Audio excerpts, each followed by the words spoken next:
Welcome, everybody, to My Hero Analysis Beyond, the MHA Rewatch Show. I am Tom Uwatu DeGrazia.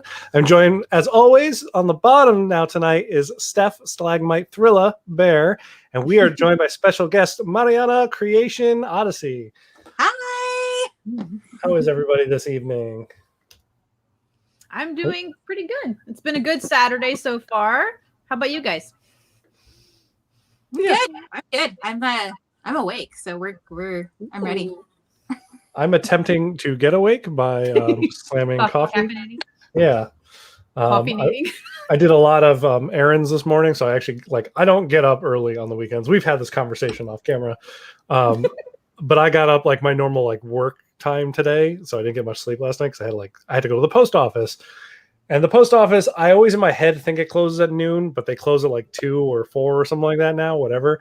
But I still if I told myself what time they actually close, I would get there at 1:59, it would be terrible. So I still in my head no, they close at noon.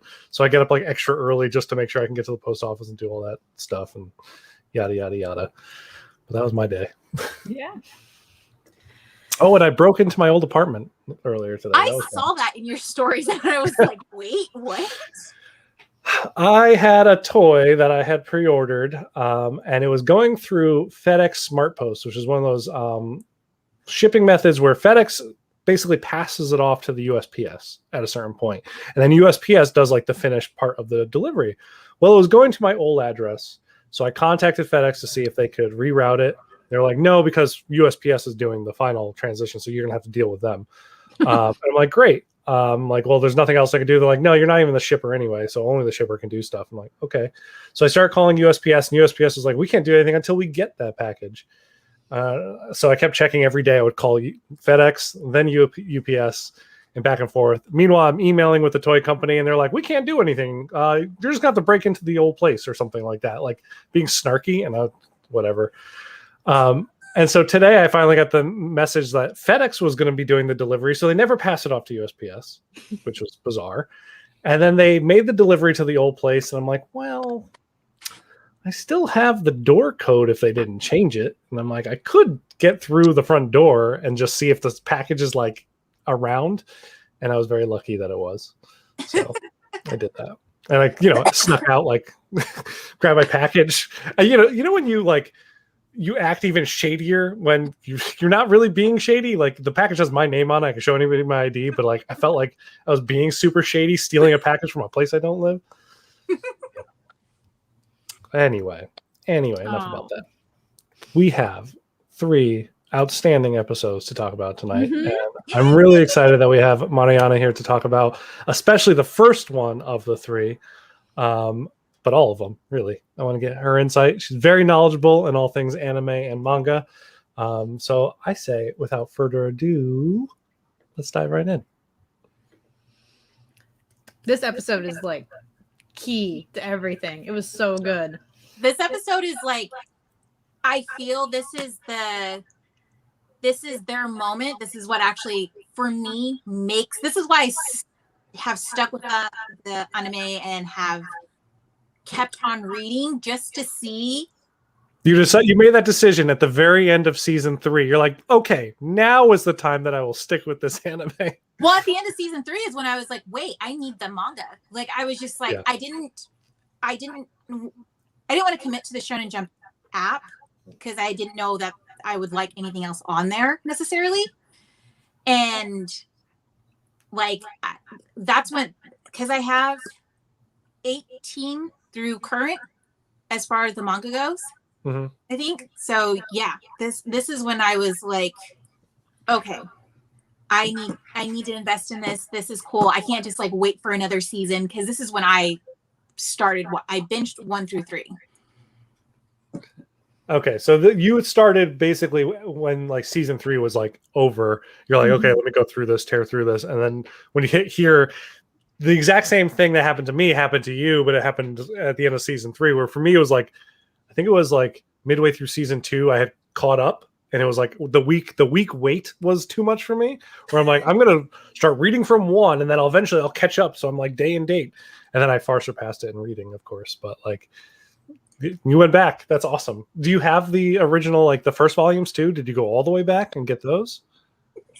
I started from 18 and then I'm current, and then I know that 1 through 15 is a box set on Amazon. So I'm like, I keep wanting to get it, but then there's other manga. Steph and I were talking about this before. There's other manga that might like discontinued with everything that's going on. So I'm trying to catch up on that. There's a lot. I mean, like even yesterday, just anime wise, not even manga wise, it's like I had 5 episodes of things I had to watch. And I'm like, okay, I got to get through all these nights. It's an anime night, like, and then this weekend, I still haven't caught up on Vigilantes, the manga. I haven't, we have a new chapter of this coming out. We have, I think One Punch Man dropped 45 pages this week. Like, there's just so much stuff. Like, there's just too much content. You haven't even started Jujutsu Kaisen. So I told you I'm waiting till season 1 is over. I'm not spoiling it on myself, but I will. But it is a very exciting. Like this does change their whole dynamic. The kids, it changes like their relationship, and it makes you. I think if you were on the fence about Bakugo at this point, I think you kind of got a little bit more of like a glimpse into his mindset and kind of why he is the way how he is.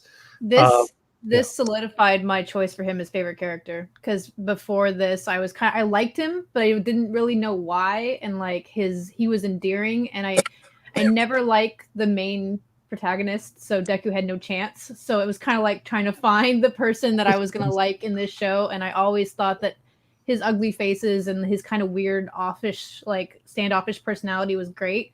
So this episode was like, okay, I'm in it to win it for the Bakugo team. So it's like, this was it.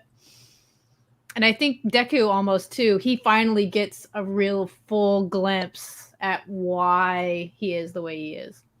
And he got to let a little bit off of his chest too. Like he got to like kind of express to Bakugo, like, you understand, like I envied All Might. He was like my idol, but you were the All Might that was closest to me. Like you were like that little small part of amazing in my own little life that I could actually focus on. And that's why I was following you. And the fact that he got to kind of say that in a way, I don't think he actually, I don't know if he says it out loud. It's hard to sometimes tell like when they're saying stuff out loud versus what's in their head. Because I think he even says like at some point, he's like, I can't tell you this because it'll make you sick or something like that. And I don't know if it's that explanation or if it's a different explanation. I think he says that it makes him sick to think that when he gets backed into a corner and gets into fight mode, he starts speaking nasty because that's the way Bakugo talks. Yeah. Yeah. This, like, I mean, for me, like this just like the fact that, I mean, these guys have been together since they're kindergarten. So it's like, since they were 6, they're 16 now. And it's like for 10 years, there has been this tension, him constantly following him, I kind of looked at it as like, I don't know if you guys remember as part of like, I think Looney Tunes, there was like the itty bitty, like Chihuahua dog. And then the big, like, dog, and it kind of reminds me of that relationship. Whereas, in the cartoon, it was funny because, the big dog became the little dog and little dog became the big dog at the end of it. But with this, it's like Bakugo's like, no, like you can't do this to me. And I feel like it's like, without them really saying it, Deku was part of like what made him feel like he could be a hero, because he had this person that was always chasing him. Always running behind him, thought he was amazing. So when the person that thinks you're amazing starts to surpass you, you're like, well, wait, there's nobody behind me anymore. It's, I think All Might, at a certain point in this episode, talks about his complex, his inferiority complex. And I think he kind of says it more of like almost like a joke to kind of get out of the situation that he finds himself in, because he's talking to Eraserhead and he's like, oh yeah, he has his inferiority complex and he had to like get that stuff off of his chest or whatever it was.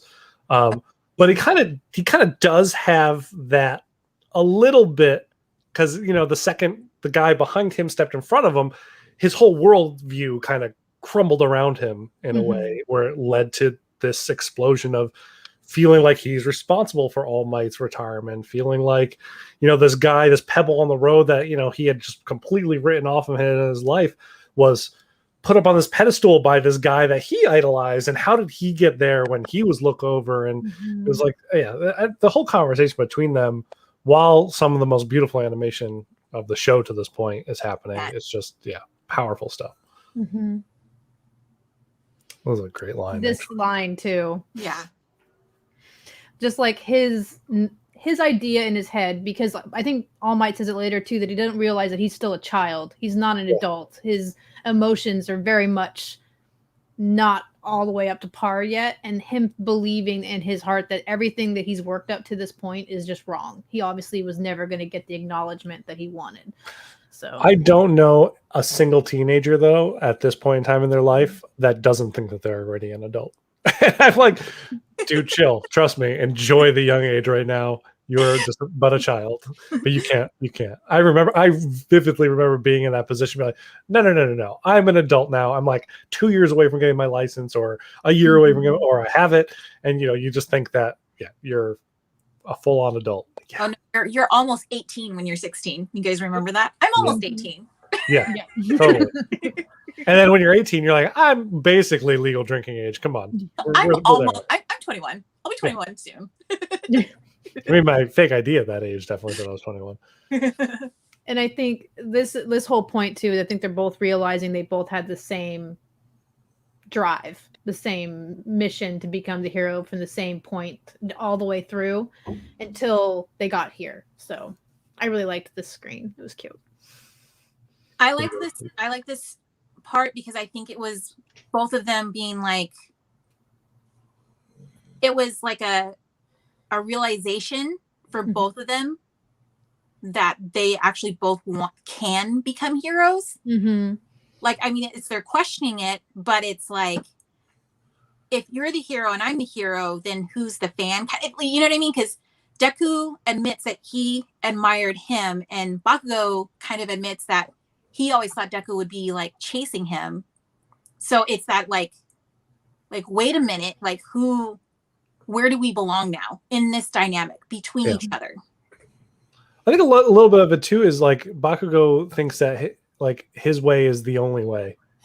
I think, and then when he learns that his way might not be the only way, you're like, well, then am I wrong? Can I be a hero too? Like, because I went about it wrong, but like, I think and this is part of what All Might kind of expresses like later on. It's like everybody has like their own journey. You know, nobody's roads are the same to get from point A to point B. It's like everybody travels down their own special road, and it's however you get there, you know, like it doesn't matter. Like if we're all completely different, you know, we can still strive to become the same like idealized thing if we want to, but you know, we'll just take a different path to get there. No, yeah. I mean, the way he like you're like, no, that's wrong. no, yeah, sorry. It's totally like a New Mexico, like, no, yeah, home. I'm like, no.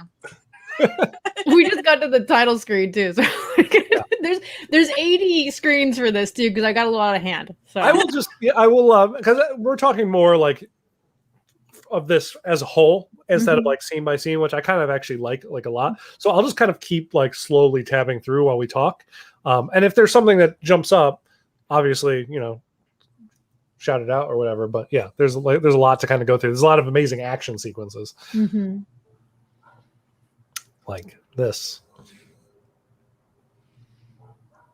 It was great too to see the evolution of their first fight as well, because you know the first time Bakugo leads with his right, Deku had been watching him for, you know, so many years at that point where he knew the right like was the first go, so like he knew how to counter it. And now it's, you know, we're kind of seeing that Deku's reading him, but also he recognizes that he's feinting the right because he knows that Bakugo knows that he knows. It's like there's a whole lot of evolution between the characters going on in this. It's great. I like how he calls him out on it though. And I actually think this fight is really good for Deku because he needs some one-on-one like actual action like practice, because he needs somebody to push him to this point, because he's basically in a real fight. You don't have time to think. It's going to be one of those. He had 2 of those great moments for him in terms of training in this 3 episode set. Like he had, his say rival Bakugo to go against, and then he has the number 1 student in all of UA, closest to being number 1 apparently between all students and pros to fight against too at a certain point. So yeah, he has some good training. The amount of destruction is just ridiculous. This robot screaming for its life, trying to get a hold of a teacher, made me laugh. I was like, what are you going to do? I thought it was just really funny because it's a robot. Like, the robot can't just, like, they don't have a robot that can step in and, like, smack the students around. They have to go get a teacher. Like, I think the robots that they would have would be the ones from the test, right? And they've all been pretty experienced about how to smash those robots to bits, I would think. It was this tiny little droid thing. Like, it was, like, not an R2-D2, like, it was like Rob the Robot from, like, the old Nintendo days. Yes. Or like Herbie from the Fantastic Four for comic book nerds out there. I was thinking the one from Short Circuit, because, like, that's what made me laugh. There you go. Johnny 5 is bigger than that. Yeah, Johnny 5. Oh. Johnny 5 is alive also. Yeah. Oh, little Deku. But I think this was like during when he was like, I'm mad at you. Like, this is what he's remembering him as. And I was like, oh my gosh. And I think at one point too, Deku tells him, he's like, I'm not going to let you just have whatever like meltdown you're going to have. Yeah. I like that he called him out on that too. It's like, I'm not going to be your punching bag for this to like let all your feelings out on. Yeah. But I want to know what happened to these 2 kids, the ones that are always in all these flashbacks. I don't think they even went to school because God, they were like delinquents. I think we see them again, don't we, at some point? Actually, the little chubby one, we do see, but I will point it out to you guys on Instagram later. Okay, so it happens in the manga at some point. It happens in the anime too, but you only get like his side profile thing in the manga, and then you connect the 2 and go, oh crap. Okay, interesting. Not pointed out to me by somebody else actually, but still. It was super cute. I didn't get their little awe faces when they both drew the card because they were super excited. I remember those days so vividly, of being like about that age, then going to the corner store and picking up packs of the Marvel trading cards at the time, and like opening up, like going back to my friend's house and sitting on his stoop, and then we would just like open them up and compare them side to side. And we were 2 completely different kids, like I was into all these like superheroes and video games, and he was too, but he was more into like football and all that stuff. And it was just kind of cool to like have that moment of like, but we're still got really excited over having the holofoil Wolverine card or whatever it was at the time. It's cool. I like that kids have these moments. And I'm also glad that these trading card games are still around for kids today. Oh, this is when he's flashing back to when an All Might basically calls him out for his anger and what's really causing it and knowing about it and all that stuff. I think this is when he also says the next one's when he talks about how a level 1 versus a level 50 or something can improve at the same time. So he needs to take a break on himself. Yeah, it's kind of like the fact that he pointed that out, but he really doesn't like get it until like now, where it's like you're trying to catch up to him, but he's trying to catch up to you. Yeah, you're seeing this incremental growth where someone's starting at the ground floor. So like in a video game, within the first like 2 levels or something like that, you usually like level up to like 10 levels or something like that. And then by the end of the video game, you maybe get 1 level per of like XP per like couple of levels. Like the difference of like growth is going to be staggeringly different for both of them. And Bakugo's starting at the end. Yeah. So it's like, I feel like he also needed to learn that he needed to grow in a different way too. Like he's the fundamentals of being a good human. Writing. He is a good human, though. He is. He just doesn't show it. He didn't get his provisional license because he was a pretty crappy person. You know what, though? Like, the people that he called out, like literally it was like, go save yourselves. You know what I mean? Like, and those people were like, well, we are fine. I guess we could walk. Like, but about it terribly still. Like, they're still going through a crisis. Like, the whole world around them is blowing up. You don't be like, stop wasting my time or whatever you yelled at them. Like, it was I thought it was efficient. I was like, it's efficient. Yes, it's definitely a word for it. It's efficient in the way that Endeavor is very efficient. And people don't love Endeavor. Yeah. No, there's no problem. I mean, I love Endeavor now, but like because of his growth in terms of becoming a more normal human being and compassionate. It's funny because like that's where Twice was talking about Endeavor too, about how he has high numbers, he saves more people, but he's basically somebody playing hero and not actually being one. Yeah. It's a little crazy. Oh, that's totally it. And that's kind of Bakugo too. And that's kind of, I think, why the League of Villains, outside of his performance at the sports festival, like also kind of saw that in him and were like, well, we could easily pervert that because he's so harsh.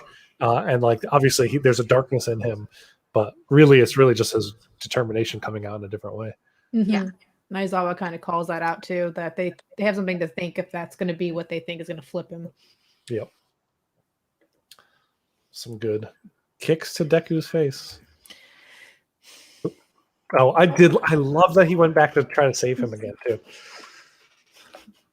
You know what though? I think it's just like, that's him. And the fact that I think Bakugo, I mean, if you think about it, it is really kind of a slap in the face. Especially when they were kids and he was the first one to get his quirk and he was amazing. And everybody else was just like, ha ha, laughing it off. And he's trying to laugh it off. And then somebody shows him a moment that, like, I mean, when somebody tries to help you out, that means that you're, quote unquote weak, So it's like somebody's like, for him to like put out his hand, it's like, what are you doing? I'm not weak like you. Go away. I think that's a way a child would definitely look at that situation where, like, coming at it as an adult watching these kids, which I think that his reaction was right for a kid of that age to react that way. But I think, like, as an adult watching, you're like, no, he's just trying to help him out. Like, he's worried about him. He's worried about his friend. Like, I've been there worrying about my friends when they fall, and never once thinking that me worrying about them was like gonna be detrimental to their self-esteem, which is clearly what had happened. Mm-hmm. Right. Speaking of, I do. This whole fight shows that he brought Deku out there to complain because he really feels like he's the only person that's going to understand this level of Bakugo meltdown. Because he's really like the connection between them, as much as Bakugo doesn't want to admit it's there, he literally sees it and goes out there. So I think even this is just reminding him more and more and more. He just wants him to listen and let it all out. And who else is he going to do it with? He doesn't have a mentor at this time either. So yeah, I mean, well, and then it's like there's Kirishima, but Kirishima like is just very like, bro, that's awesome. Like, just he's not gonna fight him. At this point, he's a glorified yes man to Bakugo. Yes. Which I kind of hope like that I want that to kind of shift for him. That is Kirishima. That is something I want to see shift for him. I mean, I feel like we get next season alone, even like we get an exponential growth in his character to a degree where, given a little bit more even after that, I think the next time we see Bakugo and Kirishima like fighting side by side together, I think Kirishima will be able to stand a little bit more on his own 2 feet more confidently without just constantly just being like, yeah, that's a manly thing that you just said. Yeah. All right, cool. Whatever you say, I'll follow you anywhere. Yeah. And I think Kirishima does have not exactly like as in depth as Deku's relationship, but Bakugo and him kind of just understand each other and they know what to say, because Kirishima had that little boost where Bakugo just said something really short and sweet and that he got it on a whole nother level. Yeah. So it's like Kirishima's a little simple. They're young men. They're probably a little more. They do need a little encouragement. So they're bros. I was gonna say that. I do want to point out, like, I think this line right here, like the "Why was I the one Yeah. who ended All Might," is like kind of the crux of why this fight is happening. Is because he's hinging on this feeling of like being responsible for this, his entire like light in his life kind of collapsing before him, and meanwhile he's the one who ended All Might, and this other kid who he's kind of looked down on is now the next All Might apparently, or the heir apparent. And it's he's struggling with it, and it was a powerful way that they did it too, where he's kind of like clutching his chest like he's having a hard time breathing. Because like I've felt something so passionately before, where that's kind of happened to me too, and it's like I felt like I knew what he was going through here. They did a really nice job kind of getting that through. Yeah, you can really hear the emotion in his voice, but it's like I feel like also it's like I think it's like a double whammy for him. I don't think this would have played out very well if All Might hadn't saved him from the slug villain in the beginning. So it's like that's not just once, but twice.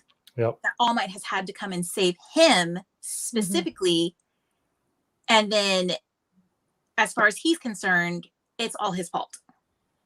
You know, he's the one that got caught by the slug hero. He's the one that got caught by this League of Villains. It's this total, double impact of feeling inferior to the person that you are supposed to surpass, or like you want to surpass. He's also possibly feeling like he's putting a burden on that person too, which is like a big struggle for someone with the ego. The amount of there's a phrase for it that I'm going to completely blank on, but like someone who holds a lot of self-worth of their own personal being, like Bakugo has. And it's a struggle for him. I want to just see what Dan said here. He said it's hard enough for someone who's not an egomaniac to deal with something like that. For Bakugo, it's clearly his biggest weakness. Yes. Yep. It hurts.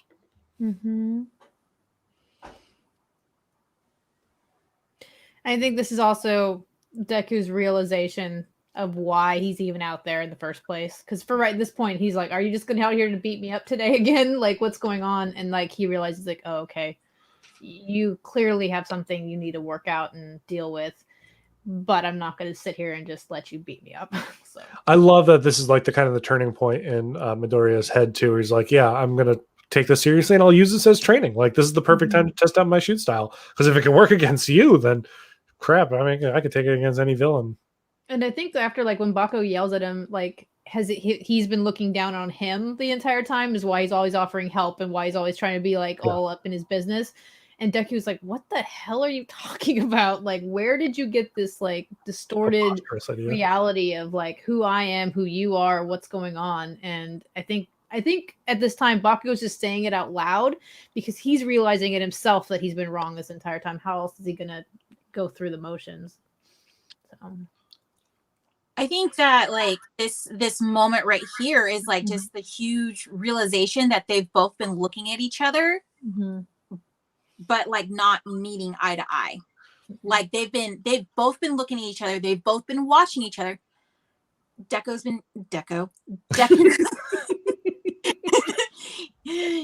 been chasing him. He's been he's been looking behind his shoulder and always seeing him there. But they've never actually looked at each other. They've never really like sat down and been like, oh, like had this conversation. Yeah, they're not like they're seeing each other, but they're not really seeing each other. Like they're not like they're seeing each other on a surface level, but they're not like kind of seeing what's going on in the clockwork of their brain and how they're actually interpreting those situations, and not kind of like getting that insight usually ends up to two people like completely misunderstanding each other's intentions, which is exactly the kind of the play that we're seeing here. Is like, Deku is always kind of like looked up to Bakugo and kind of was like, "Oh, you are everything that I want to be and more." And like, I'm not like taking pity on you and I'm not looking down on you. No, it was actually the opposite. Like, you're the best thing ever. You trip, I'm worried about you because I don't want like the best thing ever to like, I don't know, sprain an ankle or whatever. And then meanwhile, Bakugo sees it a completely different way, but they need to have a conversation. And it's unfortunate that one of them is a little incapable of having a conversation without using fists. But, that's kind of just what happens. It's a shonen anime, so it's kind of what's going to happen anyway. It's why we like it. Yeah. Good shot there, Steph. I was trying. It's really hard. They're moving fast. Yeah, but that was great. I love that little bend on his leg. Also, watching Bakugo get kicked in the face, I love that as a freeze frame. It was very hard not to just take Bakugo shots this entire time, so I had to go back. Sure. I really wanted to pick. Okay, so at this point, most of the people that joined in tonight that are here live with us have already seen the title card. I use Mirio for the title card, but it was very hard because I really wanted to choose a Bakugo scene because I know my co-host, it's her favorite character, and this is his big moment. But at the same time, how could you not choose Mirio sticking his head out through a wall saying trash, right? Yeah.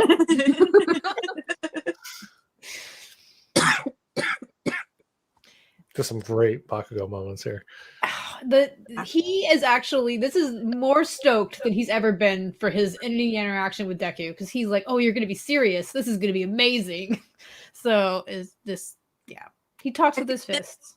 Oh, sorry. I feel like this is him being all right, now I can prove that I'm better than you. I think that's why he really gets so stoked, because as long as because if you, during the tournament, he got so pissed at Todoroki because he didn't, come at him full force.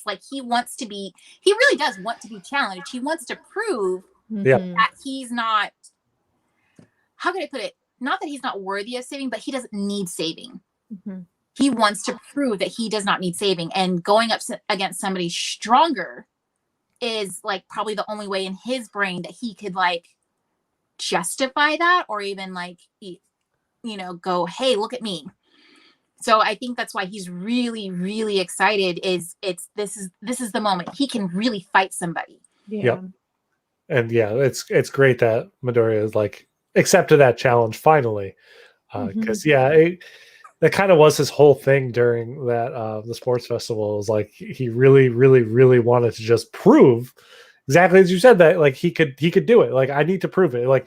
If I can't prove this, there's no point in me winning. There's no point in this, and that's why he exploded at the end of it and all that other stuff. And so finally, it's what's great is after he kind of proves his point here with a fun, I usually would say he proved it with a bullet, but there's no bullets being exchanged here. He proved it with a fist or an explosion or whatever.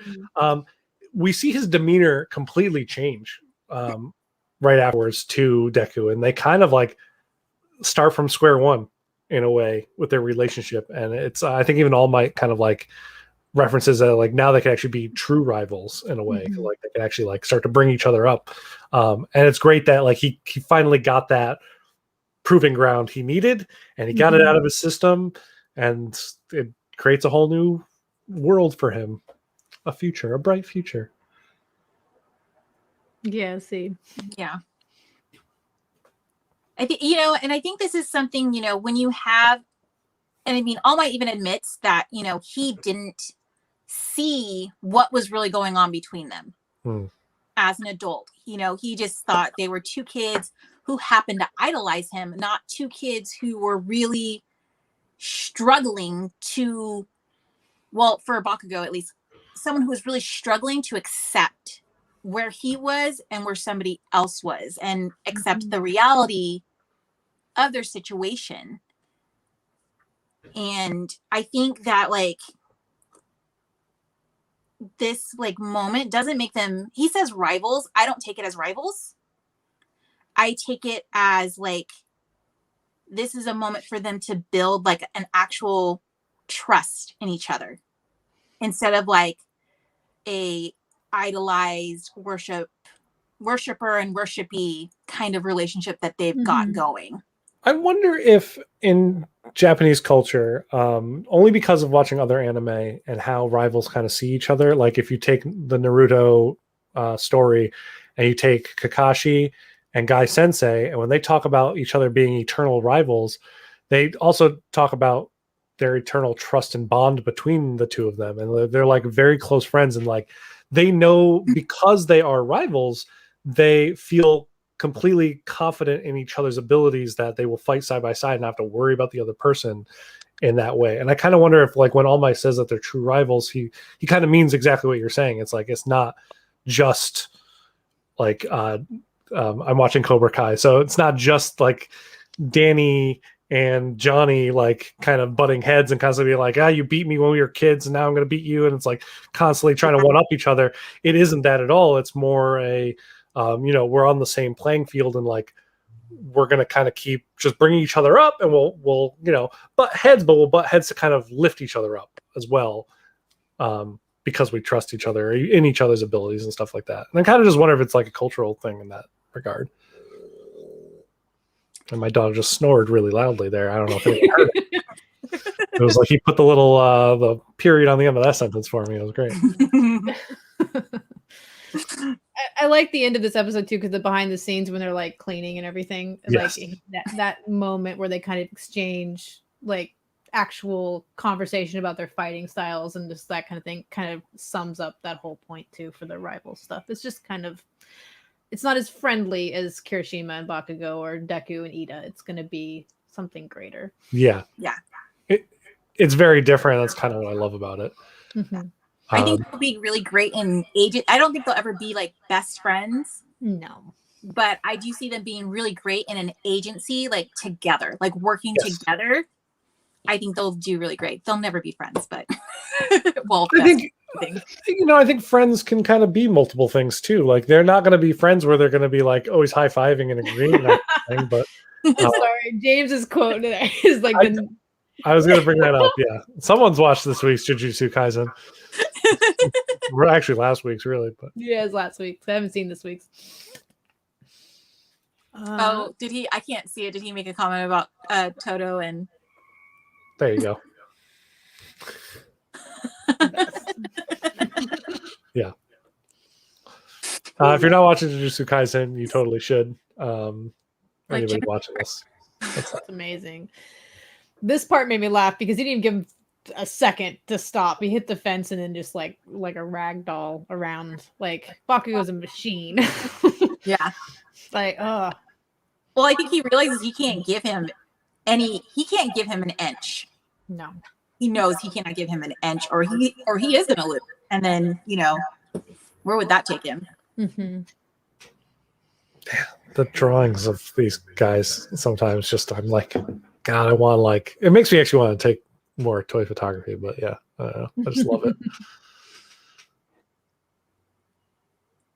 It's just, there was like a lot of flashing in this too, because like it was a lot of like actual lights and stuff from when he was blowing stuff up. There wasn't a lot of like captures I could grab, but it was going so fast. It was really, really cool fight.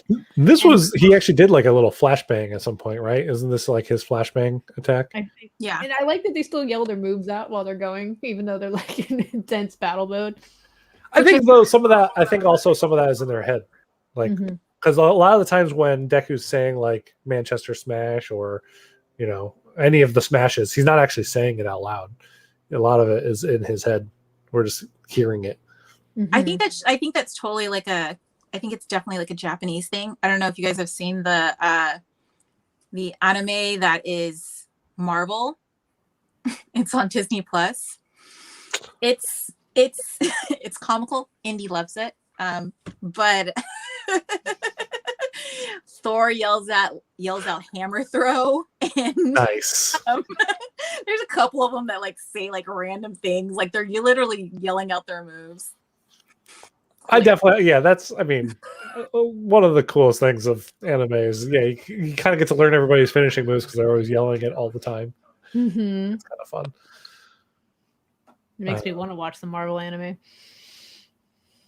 I remember when those first came out, because they were on, I think FX was showing them like in the late 2000s, like 2008 or something. I forget when they first came out, but I remember when they did, and I was going to watch them, and I made a conscious decision not to, and I can't remember why. Probably because they seem very geared towards 6-year-olds. Like it could be. It could also be because at that time I was already starting to get upset over Fox kind of mistreating Mhm. X-Men, and I'm like, I just want the X-Men from the comics. Why can't someone just take the comics and make them cool? Like, and just make a movie of it, or make a cartoon of that. Like, because the '90s was very much the comic X-Men, Mhm. but like we didn't get that in the movies, and the anime was completely different. And I think that's all I wanted. But now I'm like, sure, I'll watch whatever take. Like Batman Ninja, sure. Batman gets into a mech. This temple turns into a giant robot. I don't care. Whatever. It's cool. Oh my goodness. My husband's a huge Batman fan, and he was this was blasphemy. Really? Absolute blasphemy. I wonder what he thinks of the new one that like just came out, where it's like Soul of the Dragon, where it's basically Batman is Bruce Lee. What? It's brand new. It just came out like last week, I think. Oh wow. Yeah. He might have to find that. It takes place in the 70s. Nobody else is wearing a costume except for Batman, so it looks really weird. But yeah, it's basically the Enter the Dragon movie, but like with Batman in it, I guess. Okay. I think we're to the point where he doesn't understand why Bakugo thinks that he's looking down on him at all. He's like, it's completely this. It's actually the stupidest thing Bakugo's ever said, but it's like one of those moments where I was like, okay, kid. But it makes sense. And it even says, I kept beating you up to tell you to go away and you will not leave me alone. I was like, I felt for like, oh. But his reasoning too was great for that. Like he's like, yeah, normally when someone beats you up and looks down on you, those people tend to they're like, okay, I'll leave you, or not like hold you up so highly. But he's like, yeah, but even while you were doing that, I still saw the amazing in you. Like you had those parts about you that I didn't like, but you had this whole other side that I kind of put on a pedestal. Like I want to strive to be something similar.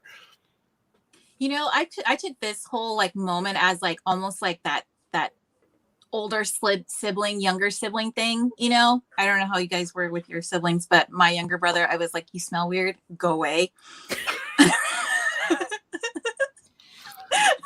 So I was just like, go away. I don't want to be around you. And for the longest time, until he kind of grew out of that phase, but there was a long phase where it was like he was trailing behind me on a constant basis. And no matter what I did to him, no matter how much I tried to ditch him, he would, pop up somewhere I mean, it's my brother, so I'd get in trouble. But either way, that's that's how I took it as. It's like Deku's like, why wouldn't I follow you? Kind of like how a brother or a younger sister would be like, why wouldn't I follow you? I don't get it. It's funny you say that because I'm the younger brother of my older sister, and I never followed her around. I wanted to be away from her. I'm like, no. this is done. We don't need to be together. Oh, you didn't want to wear dresses and makeup, and no? Good Lord, no. I mean, when we were little kids, she's 18 months older than me, so we're not too far apart. But she would play with her Barbies, and I'm like, Thundercats are storming Barbie's mansion, whatever. And they swing by on their Thunder Tank. Like, all right, hop in, Barbie, we're going. Yeah, we would kind of mess around, and she would tolerate me in that respect. But I was the oldest, and my little brother used to follow us around all the time too, because he's 5 years younger than me. But we were huge. I had the Thundercat action figures and the Ninja Turtles, so it was just kind of like he better play with us. But I remember when we were kids, my mom has this video about asking us what we wanted to be when we were older, and I wanted to be Batman. My sister wanted to be Leonardo from the Teenage Mutant Ninja Turtles, and my brother wanted to be April O'Neil. So that's kind of what we teased him about for the rest of his life. So. Oh, poor kid. Kid can like a reporter. That's fine. What does he do now? He works for mall security. He runs the mall security up here. So okay. Yeah. Yeah, no, my brother's 4 years younger than me, and I distinctly tortured him. If he ever chooses to get married, I've got great vids dressed up in pearls and all kinds of good stuff. Oh yeah. I was that sister. I still order his birthday cake every year. He's 30 now, but it's it says to pretty princess, happy 6th birthday. Terrible. Wow, you guys are awful. That's why I like Bakugo so much. Yeah, secretly seeing the terrible people that you guys actually are. Great. So maybe that's why we like Bakugo so much. I know, I was just thinking that. I was like, We we understand. can relate to his angst. Yeah. Lots being exposed here tonight. These are just all stills for you. It was like probably more Deku kicking things. This is also when he didn't realize that his power had gone up. Like he is now using 8%, which this made me think about other stuff kind of going on more currently that I don't want to get into. But it's like the kind of like how long it took for him to get from 0 to 5 to just 8. It was like almost an entire season, right? For that, and then so it's like I don't know. I kind of don't want it to be going so quickly, but I kind of love that. Yeah, he kind of goes a lot faster. He recognizes it in himself. Even Bakugo, I think, says something like about him not being able to like kind of keep up with him for a second. Like kind of like, wow, he got a lot faster. He was like, am I going to be able to brace this? I remember because he's like, the arms like, he's like, crap. Sorry, I'm gonna keep slowly going through it because we're 45 minutes in already, and that was the halfway point of episode 1. Oh, this is during that like gorgeous animation part, right? Like after he does not yet. No, it is. This is like tons of stuff. Like this was like the start of it. When did Dan send you that video? No, he didn't. I don't know, did he? Dan. What is it about? It's like a TikTok thing of like Deku can't dance, and then he I saw that one actually already. I was actually gonna say something about it. Yeah, and he like the noise his feet make as he does it is like magic. It's like the coolest thing he's ever done. Yeah, he's basically TikTok dancing here, but yeah, he can't even like do a 2-step later on. Yeah, robot. This is. That's a weird screen. That here part it is. could not get it in a good enough like fashion.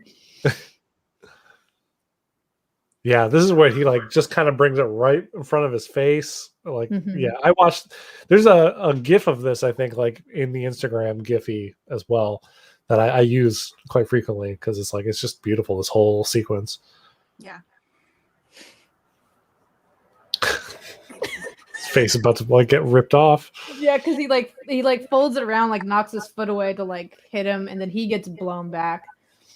Yeah, I was really waiting for like when I first saw this, I was like, are they gonna have that like classic anime like explosion we meet kind of thing where like the whole world is just rocked? They didn't get that here, and I was slightly bummed.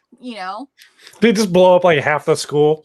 Well, there's like it always happens in shonen where like the two rivals or the two enemies meet and they clash and there's just like the separate lights. I think that was the Todoroki tournament part because like I really feel like Shoto and Bakugo pretty much split the regular rival personalities so they could actually have a little bit of like a trio. Yeah. Which they are. The next movie. Mm-hmm. Oh, I can't wait for that. I'm excited to see what that's about. I can't speculate because yeah. Anyways, there's moments in time where it could easily fit in, so I'm very excited. Mm-hmm.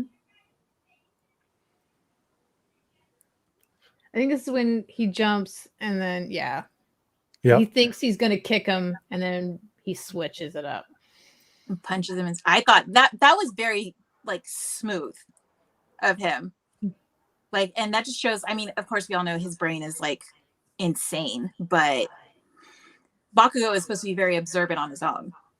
Well, I mean, he does catch him. Like, I mean, he gets punched, but he does turn it around to his, in his favor. And this is kind of how he wins.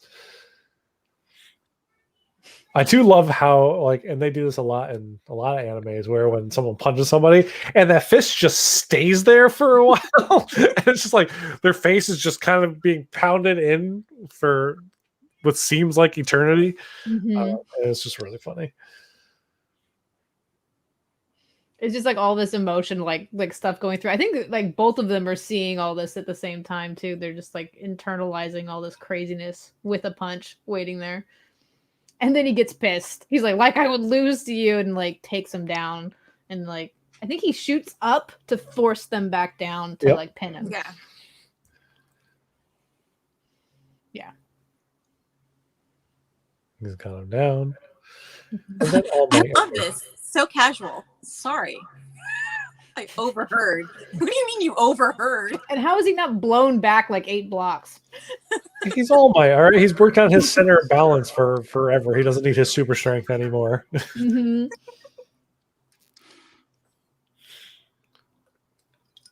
That was his Deku, what he chose him. Which I think is still like a slap in the face, almost. Why? To Bakugo, it's like he was powerless, but he was heroic. He was more heroic than anyone else. It's like, well, In the instance while Bakugo was being completely drowned by a sludge monster, Bakugo couldn't do jack shit. He was talking about everybody else in that entire scenario. Like, he was powerless, but he more heroic than anyone standing in that room where all the heroes were like, we can't do anything here. And then there's this powerless kid just dashes out, you know. I get no, I get that, but it's still like in This the moment. yeah, in the moment, like I was like, that's kind of harsh. I think Bakugo needs harsh right now. That's like the thing is he only understands being hit in the face or kind of talked a little bit harsher to. And I think All Might is realizing how important he is to both kids. And Yeah. so he's gonna have to be the adult. I mean, he does follow up with it a little bit later, saying it was to give Deku a seat at the table. He saw something in him, and it was like, you already, Bakugo, had like your feet on the starting line. You were ready to go. This kid couldn't stand at the line with you, so I just kind of gave him a position, pretty much. Like, yeah, granted, eventually he'll have the power of All Might and be like well beyond, hopefully. But at this point, it was really just to kind of get him to that same line because he saw something in him. I think there's just more.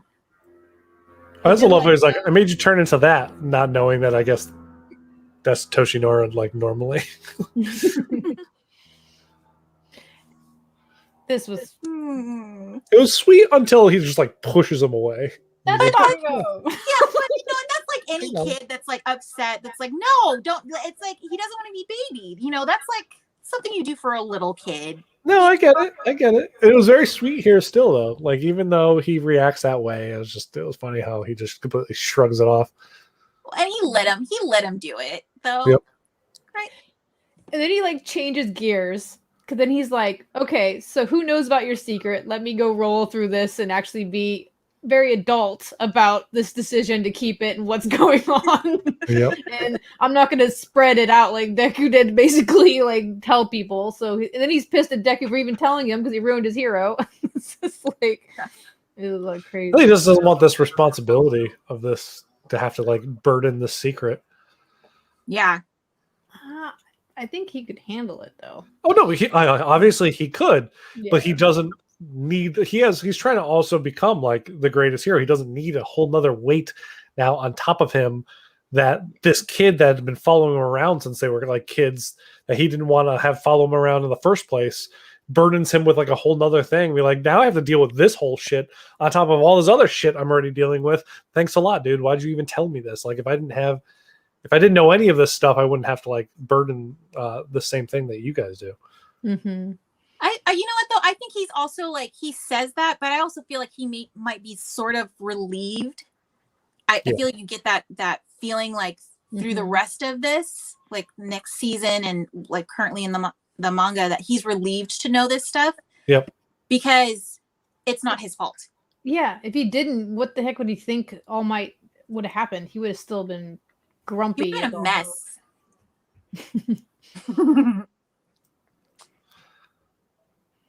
And then now he gets his own drive to be better than All Might. So he'll let Deku be All Might if he gets to be better.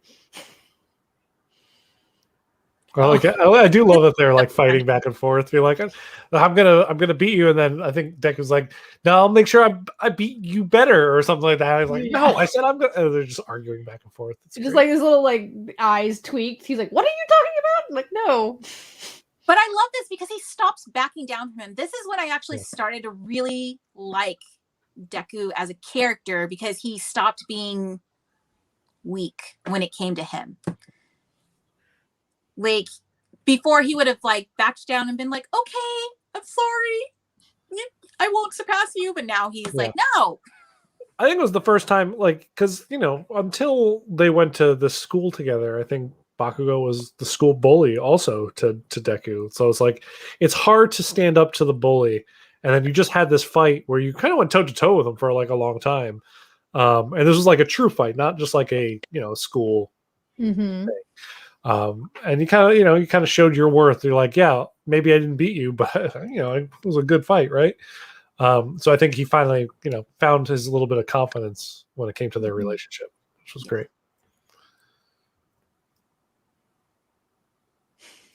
I love that face. Is that what you were talking about, Dan, with this line? Yeah. I love that too.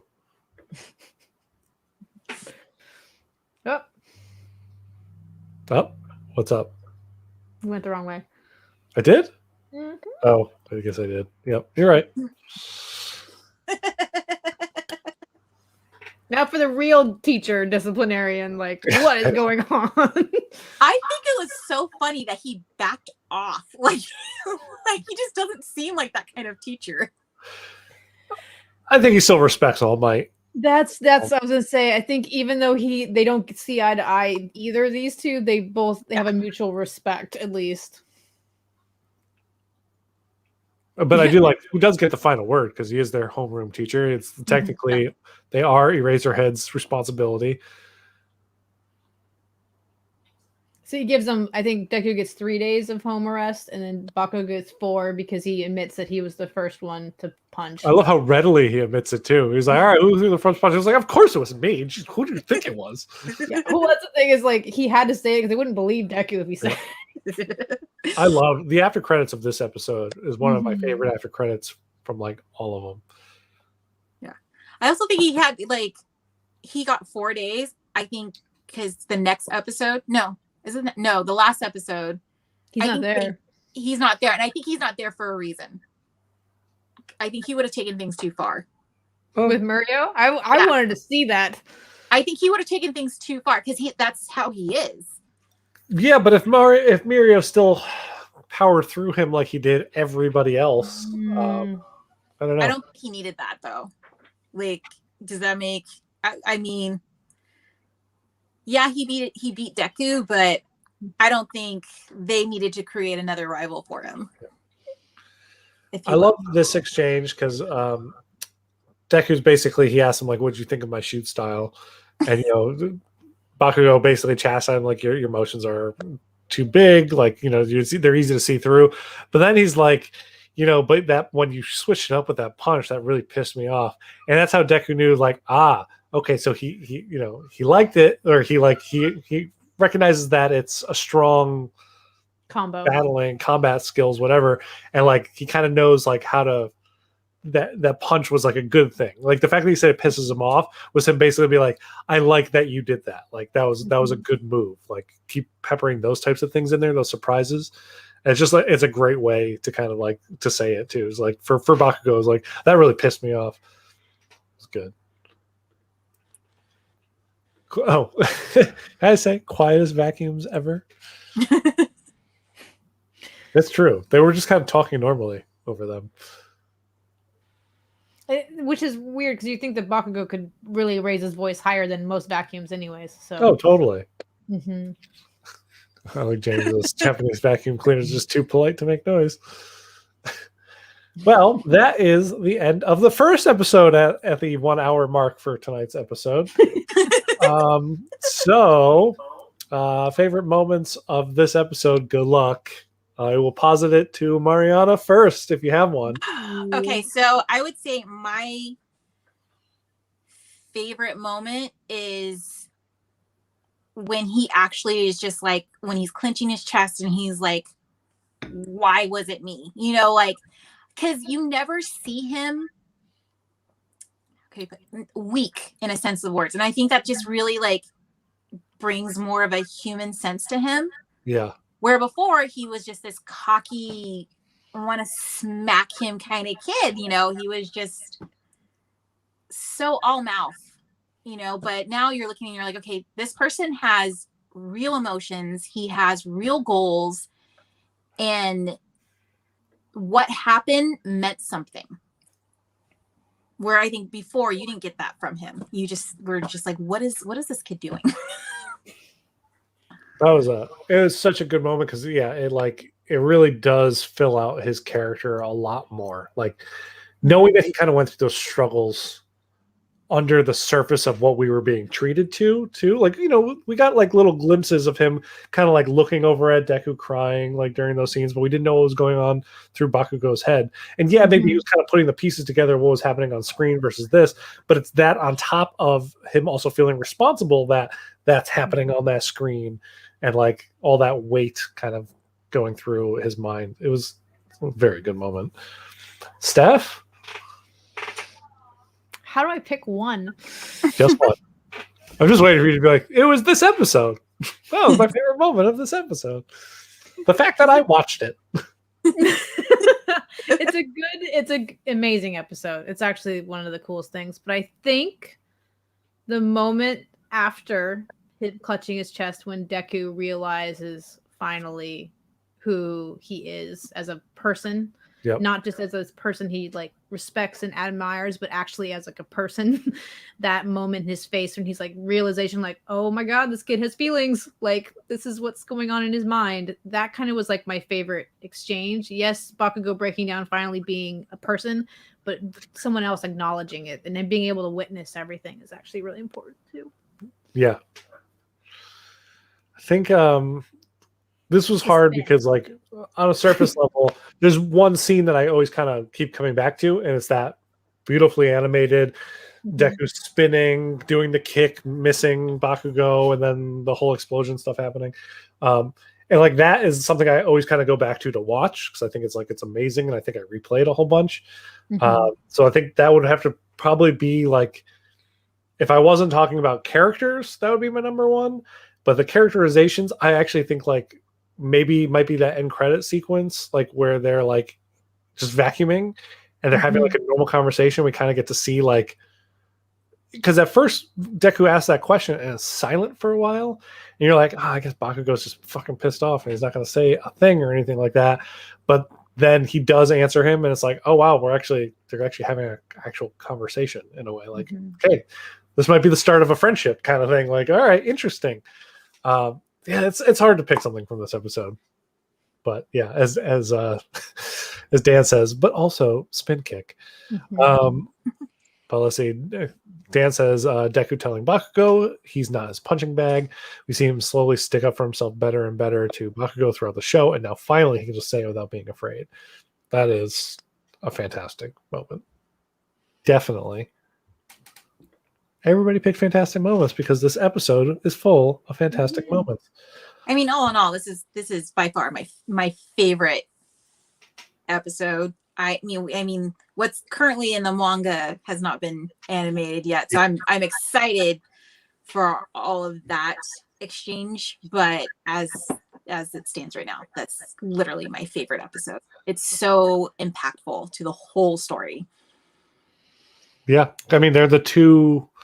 I mean, they're kind of like almost two side protagonists. Like, I mean, we have the main protagonist, but Bakugo isn't too far down the rung from where Midoriya is in terms of like protagonist standing.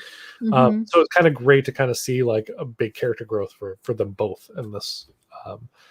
But yeah, I'm always intrigued reading and seeing where they're going to kind of split up for what becomes an episode, and then how they're going to animate certain things. So I'll be very intrigued to see how like current stuff kind of plays out and how it stacks up to some of the best stuff we've seen so far, which this is in my top 3. I don't know where I'd put this versus like the big blowout with Stain versus like the Midoriya overhaul battle as well. Like, because there's such like amazing moments, and it's kind of hard. Sometimes I'm just like, I'm happy just having a top 3. I don't need to organize them. No. There's 2 episodes in this next season that are like in my top. Yeah. Oh man, I just remembered. You totally didn't even think about him. Gentle Criminal, like that whole stuff with Gentle Criminal is still like one of my freaking favorite things. Yeah.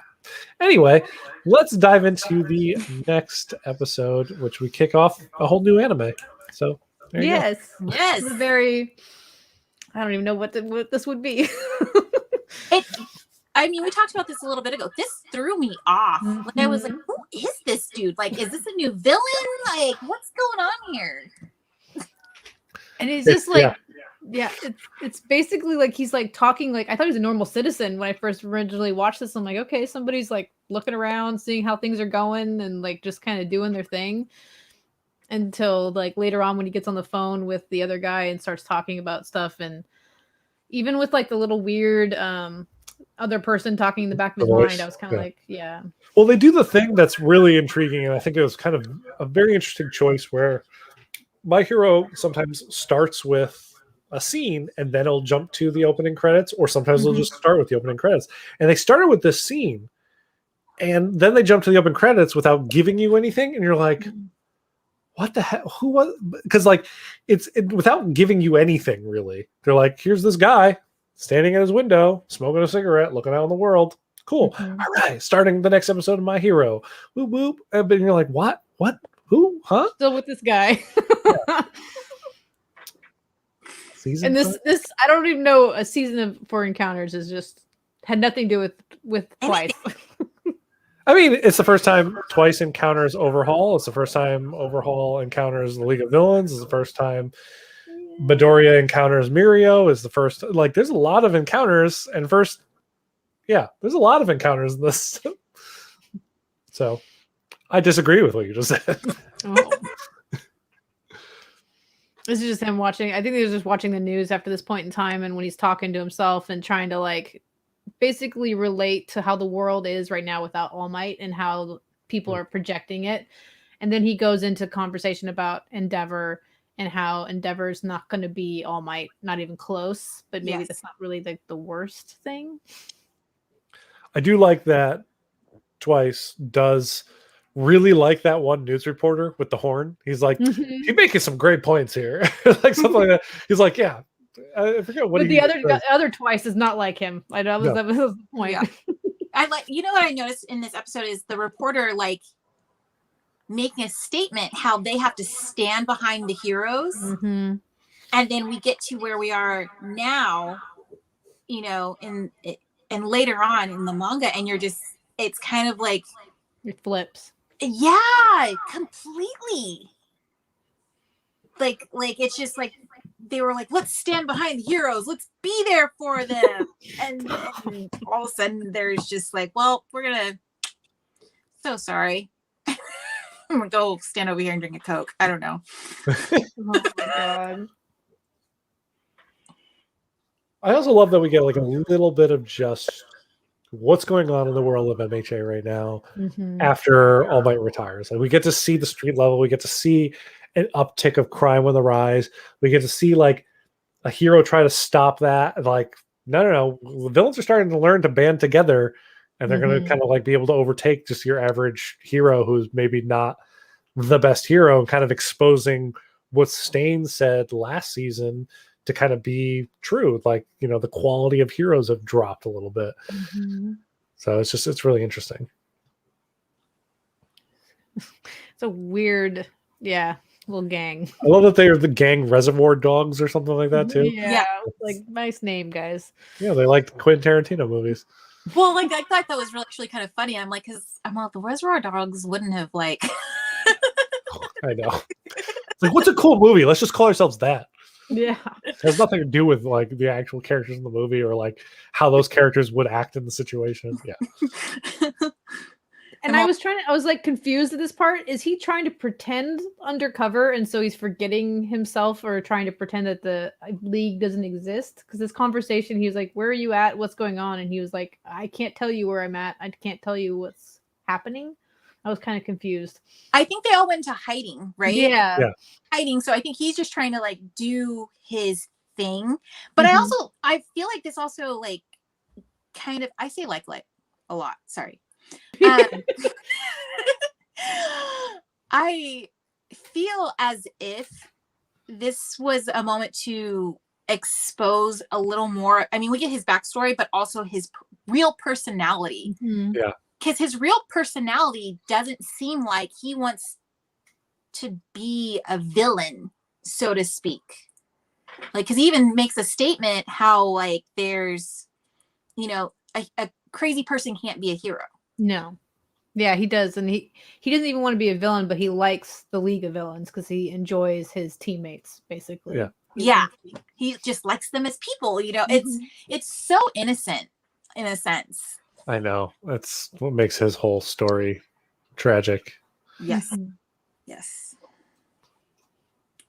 I Oh, love and he's like breaking his apart. him battling with himself, and like the Duran or the broker, whatever, I forget what he calls himself. Like him noticing, like, oh, okay, you're having some trouble right now. That's fine.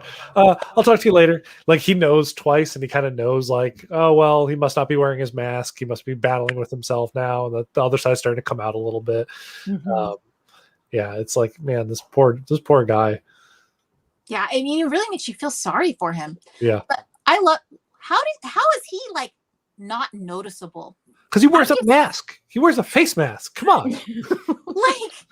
Like I want him to look like this all the time because he's super cool looking, like just in regular casual clothes. I'm gonna I say think he that. looks cool all the time anyway. He just dresses like Stain. he looks so weird. But I just like you take it. This is the thing that kills me with all animes. It's like they put on glasses and they're completely different people. I don't look that different with my glasses on. And he does not look that different without his like mask and everything. It's the Superman syndrome, right? Yeah, It's I like was you gonna kind of say. have to like do the whole secret identity thing for the stuff, and you kind of just got to believe it because it's like so they can have a world outside of what they're putting out there. I don't know. I don't know. You I just just- like I just I saw like we just like Like- ripped this guy poor guy new one.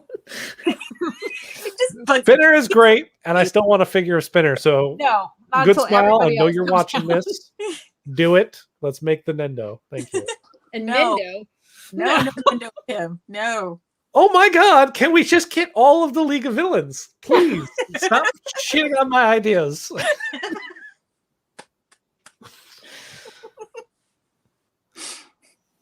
I'll even take a Big Sis Mag, No, I will take one of those. Yeah. but he dies in like the beginning of next season. Tom. This is a rewatch. We've seen this all already. Come on. Season 5 is coming out. I'm sorry if anybody watches this and they have yet to catch up. You are so far behind. It's not even funny. Exactly. Like if you're watching this right now and you haven't seen season 4, watch season 4 because hey, we're gonna be watching it. Actually, yeah, watch it and then watch it again with us in like 2 No, weeks. it's one of those. This is at this point in time where it's like, by the way, Darth Vader is Luke's father. Just to let you know. Yep. if you haven't caught up on that. Some random dudes. Oh, I like when I okay. So funny when I Yeah. saw this scene, I'm like, when does that Dobby Nindo come out? Because I really want to do a scene of him standing over burned bodies and husks and stuff like that. He just Yeah. like fries all these dudes like so quickly. I was more mad that these ugly people thought his face looked gross. I'm like, what are you guys doing? Yeah. Right? The guy, like, I mean, they're so like. Did you get the part where they look at his eyes though? Look at the guy whose ears are like Shrek's. Yeah. I got next that I don't think I got it as a up close. Did I? No. Nope. No. Back to poor twice. I'm sorry. No, it's okay. But I will say, like, at that moment. Damn straight, Dan. No. Dan, No, yes. we will leave Spinner alone when you guys leave Bakugo alone. How about Yeah. Yeah. I always talk good things about Bakugo. He is an asshole, and I still like him. Come on. And you guys have never like disagreed. Everybody knows he's an asshole. Come on, it's fine. He's lovable. He's adorable. For Mhm. for the school bully, yeah, he's lovable. Sure. Oh. I don't think he was ever the school bully though. I literally think he just picked on Deku. Deku. And Does that make it? honestly, Oh, does that make it okay? No, but you know what? That's why I said it was like a sibling thing. Because like you can pick on your sibling, but nobody else can. Yeah, but they're not siblings, and there's not like a parent's kind of being like, okay, you guys actually love each other and anything like that. No, there's not a sibling. Sorry, I discredit your whole idea there. Oh. Your friends can be your family too. Him explaining his power, we're gonna go back to that, is amazing. By the way, I will buy twice anything, so he can have a Nendo and everything else that I need. So They can all have Nendos. Let's just all agree they can all have Nendos. No, you don't have to buy them. I will. I'll buy I will 3. buy it because he's the only villain. Huh? Dobby's the only villain that I've gotten for a reason. I'm buying all of them. I love them all. Spinner included when they do them. I really want Mr. Compress though. Let's be honest. He's really gonna cool. be fancy. He would look awesome as an Nendo, actually. Right? That's what I'm saying. That's exactly. I really want him because I think his if they do both versions of his mask or like a couple variations of it, and then have it with the mask off and his like little, what are those called, like baklavas or something? It's either a food that you eat from Greece or it's the mask with the openings. Baklava, I don't know, whatever. Baklava. All right, ignore me. Word. I think his Nendo twice his Nendo would be sweet too, because they could have the full mask and then his like little thing. Oh, I'd buy. And then I have to get 4. 2. What? You buy 4? I have to get at least 4. Yeah. I would buy maybe 3. I love how we always dive into toys. We're all toy collectors here. I would buy at least 3. I think 1/12 scale. I think 2 Nendos. Mm-hmm. Balaclava, apparently. Yep, I knew it was something in there. Baklava is the Greek dessert. Mm-hmm. This was like intense when I first watched it. Like I was like, "Whoa, wait a minute! What are they doing? Like, how can you like be like that disconnected that you don't know who's who?" I think, and I don't know if this power has that, but I've seen other stories of clones where when you clone out clones in Naruto, even some of his clones have done this too, his shadow clones, where he's had shadow clones for a while, and as he clones out more from the initial, the personality kind of gets a little bit more separated, because it's like the first clone is closer to you, the clone from that clone is like a little step beyond, and then a clone from that clone is even a step further. And I think like it might be something like that, like the further you get away from it, the less like the original. And then of course there are those where it's like each clone is a different personality. Like I don't know what it is with his, but you'd think that after they cut open the one dude's head or something like that because he has a scar going down, they would realize that he's not the clone because he didn't disappear. Like Dobby got punched once when he was a clone and he disappeared and he melted into nothing. Yeah. But it just like it makes you feel for him even more because it's like he has like his only reality is the League of Villains. I think that like that's what they make him feel whole in a sense. Yeah. I do love Overhaul. I love that they made him a clean freak too. It's like such a good like little twist onto his character.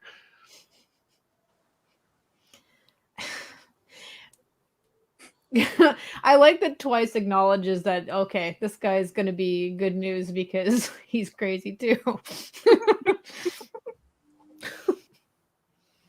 Pork cutlet bowl. This is when we get back to the kids. Yep. He's on house arrest. He has to stay home and work out, apparently. So I wonder if he can even go out for a jog.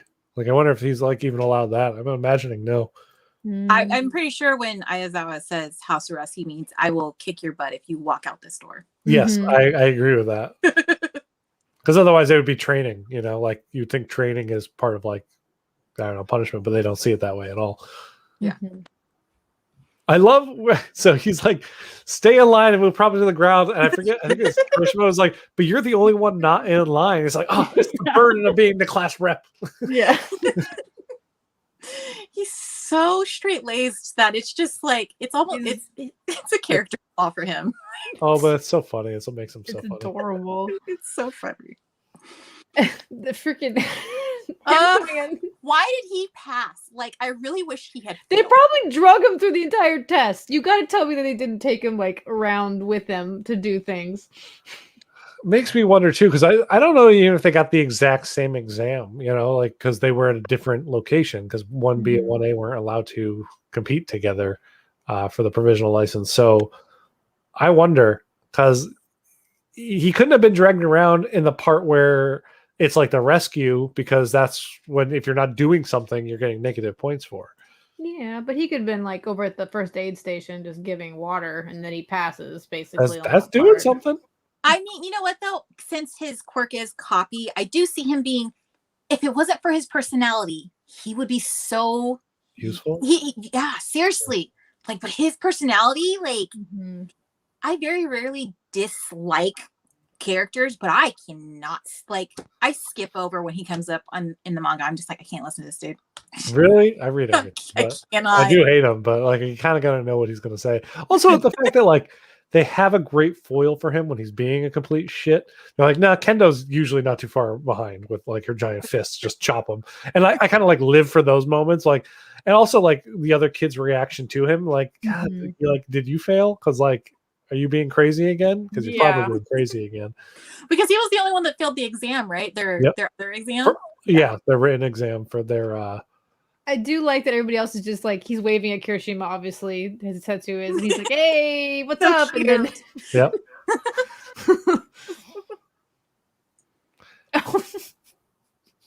Poor him. It's just it's like I feel so sorry for him. He's had a rough go. And I think, doesn't Kirishima be like, it's okay, we don't care what they think anyways? Yeah. I love that. I love that Kirishima like helps a lot. Yeah. So I think they just go into class. Oh no, no, we get the foreign exchange student from America. Oh no, I thought she's from the Netherlands. Is she? I thought she was from the US. No, I'm pretty sure she's like from the Netherlands or something like that. Like she's not. I'm pretty sure she's not. All I know is that when Menema makes her say this really mean thing, it was hilarious. I was like, this poor thing. Pony Tsunatori. Let's see. I didn't realize her name was Pony. From the United States. Oh, she is? Yes.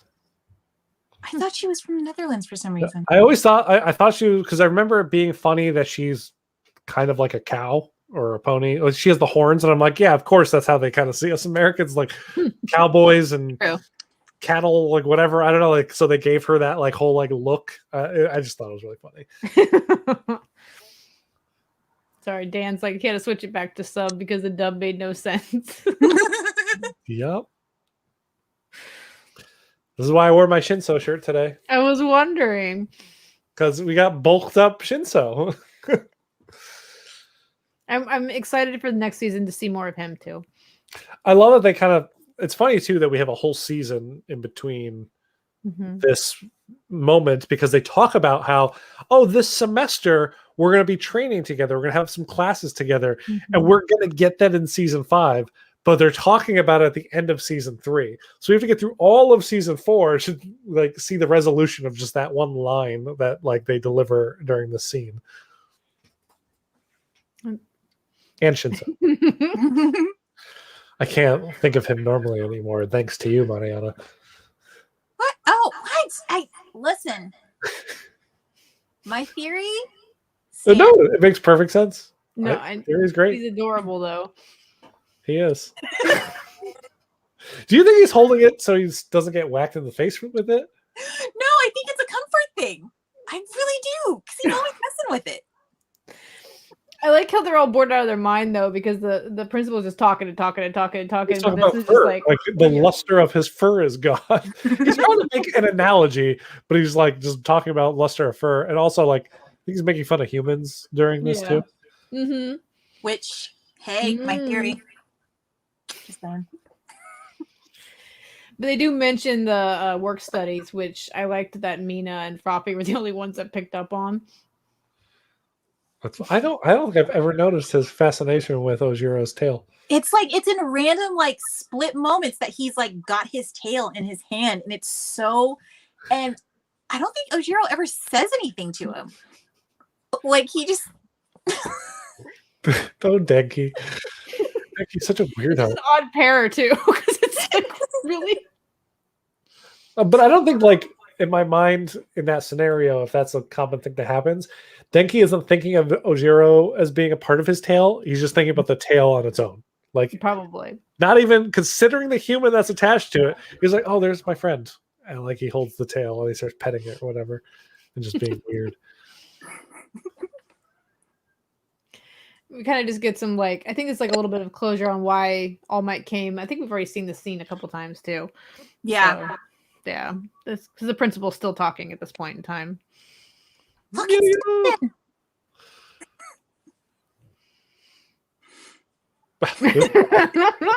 This part made you. the guidance counselor. Yes.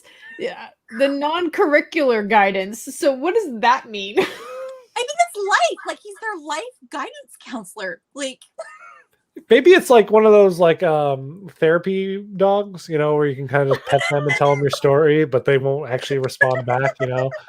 And he's so mad that Bakugo Midoriya like snuck out. He was like pissed. He like did not know how to contain himself at all. they're like, wait, does he get human speech? Like they're all freaking out. Yeah. They did not know what to even take it. This whole assembly was weird anyways, because I was like, what are they even doing? I think it was just an assembly for the next semester, right? Yeah, they do that at the beginning of every year in Japan. Not every year, every semester, they have like an opening ceremony. Like it's supposed to be, I don't know, it's played off as something that like in a lot of animes people skip, but considering how strict they are at school, I doubt anybody actually skips these. Yeah. But yeah. This just reminded me of what happens next episode with him. Jeez. I hope you got a good screenshot of that. Of course I did. Make the best guidance counselors. I love her. I know you're seeing her hair. I like the little slap words because their interactions between the three of them is probably some of my favorites for like because they've been together for so long. It's hilarious. She is so ridiculous too. She's funny. I love her. She's adorable. I need a Nendo of her. Yes. Not only after Spinner. It's the rule. Oh my god. No. Hey, we can both agree on this. Jiro first. Let's agree before anybody else though should be Aizawa. But yes, Jiro first. Will they make a Nendo of him though? I don't think he would make a good Nendo. He would make an amazing Nendo. You don't got to do much. Just give him good bands and boom, done. I guess for me, he wouldn't make a good Nendo because I put them on the doll bodies that you love so much. creep things. How do you not like be terrorized when you see them at night? I have 3 things of just dolls in them. Like 3 things? What are the 3 things? There are 3 doll houses. There's 3 dollhouse like shelves, and that's where all my Nendo dolls and my dolls are. Are they like warded with spiritual warding so they stay trapped within there so they can't leave when they come to life at night? No, they're like tiny little knives to try to kill you. No, I have no Chucky here, so we're good. It's more like, Babes in Toyland or something in my room. No, I think you and Dan are like on something. Yeah, we're on the fact that we no. You make such a good Nendo. I love this is so funny to me. She's like, wait a minute. Yeah. Because she has a panic attack, basically. Like, why did I even she tried really hard at this festival too, because she did get her little behind kicked a little bit, but it's just like, yeah. She was trying so hard. I felt like it's almost like she was betrayed. But she wasn't. And I like the Aizawa quickly settles her down. Like, now if you understand, sit down. Yeah. I feel like also, why are you freaking out? He's like, you're not being yourself. Here, have a Snickers. You're not like yourself when you start that. Have some cake. Please sit down. they're kind of going through about how like you probably would not to get a work study if you did not to get one earlier on. I think it was like a conversation that he was like going through about how it was worth it for her to try so hard. There's something very strange happening with the audio. Does anyone else hear that? Oh, Mariana, is your mic muted? Is it your mic that's making the weird crunchy noise? Oh, I don't know. do we lose her? Oh, she's there again. I think she's trying to figure out her sound. Okay. We'll keep going. Can't hear you. There he goes. Kind of sounds like garbly stuff with static. Yeah. So do you guys. Oh, same for us. Are we coming through a static?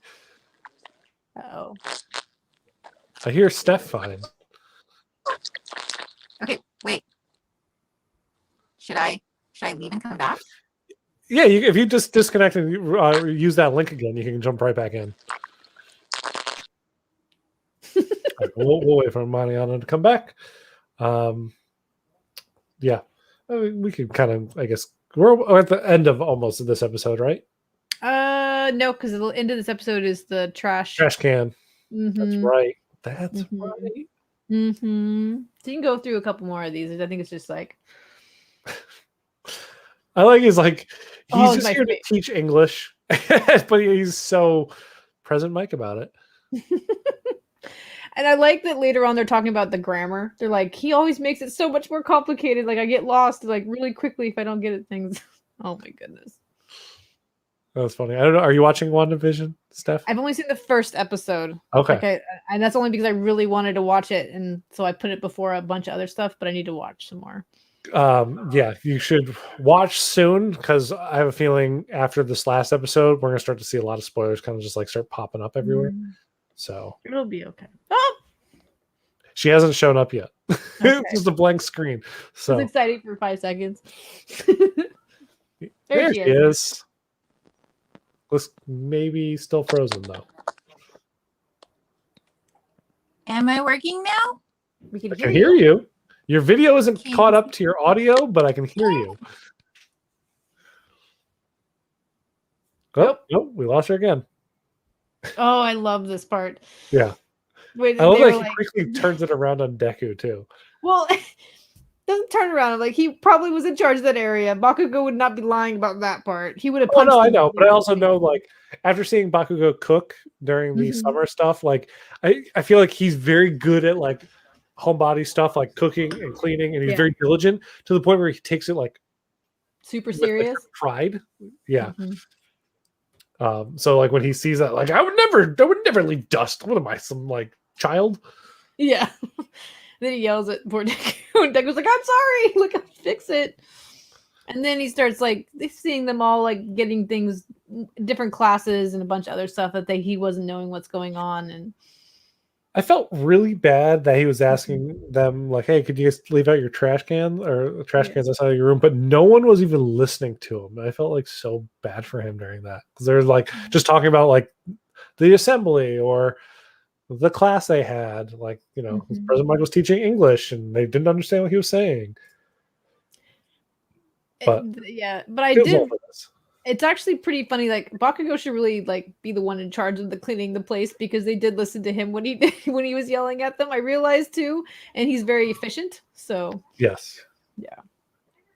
Well, I mean, he has that kind of nature about him. Case in point, I would want to like just appease him to stop that as well. Oh.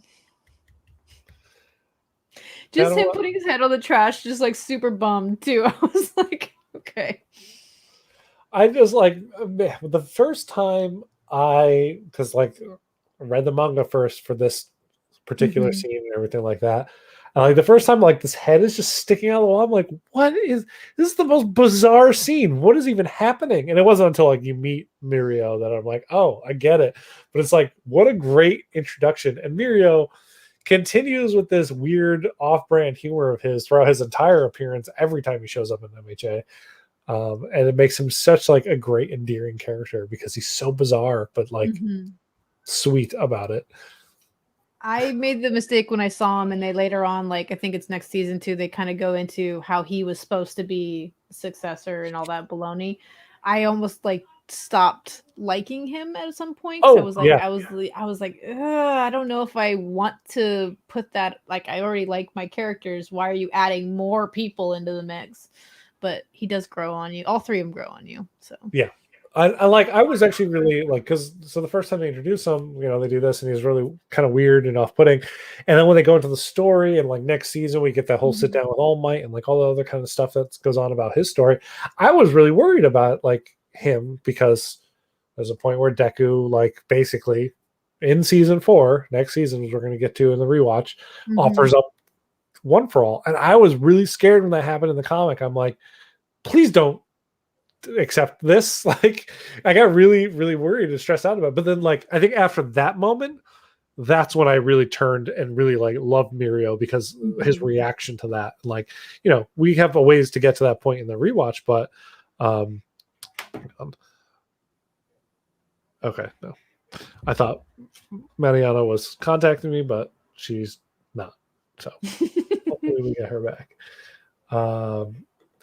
Yeah, I can see Dan says, like, I thought Mirio was going to be the bad guy when he first appeared, to be honest. Like, I can see that too. He had a very strange entrance, which made him, you know, now looking back, really great. yeah, and there's super some scenes, excited. but like going back through and rewatching this stuff and seeing him, I'm like re-loving Mirio all over again. Like it's just such a good character. Definitely want to figure out Mirio. Definitely. Definitely. You use the faceplate so well. Yep. I mean, yeah, exactly. You just put the faceplate on stuff. Look, he's coming through this. Look, he's coming through that. He didn't even have his hair there. It's perfect. I kind of want Mariana to come back before we move off the Mirio stuff, but I don't know how long it's going to be, so maybe we just keep trucking along. Let me see.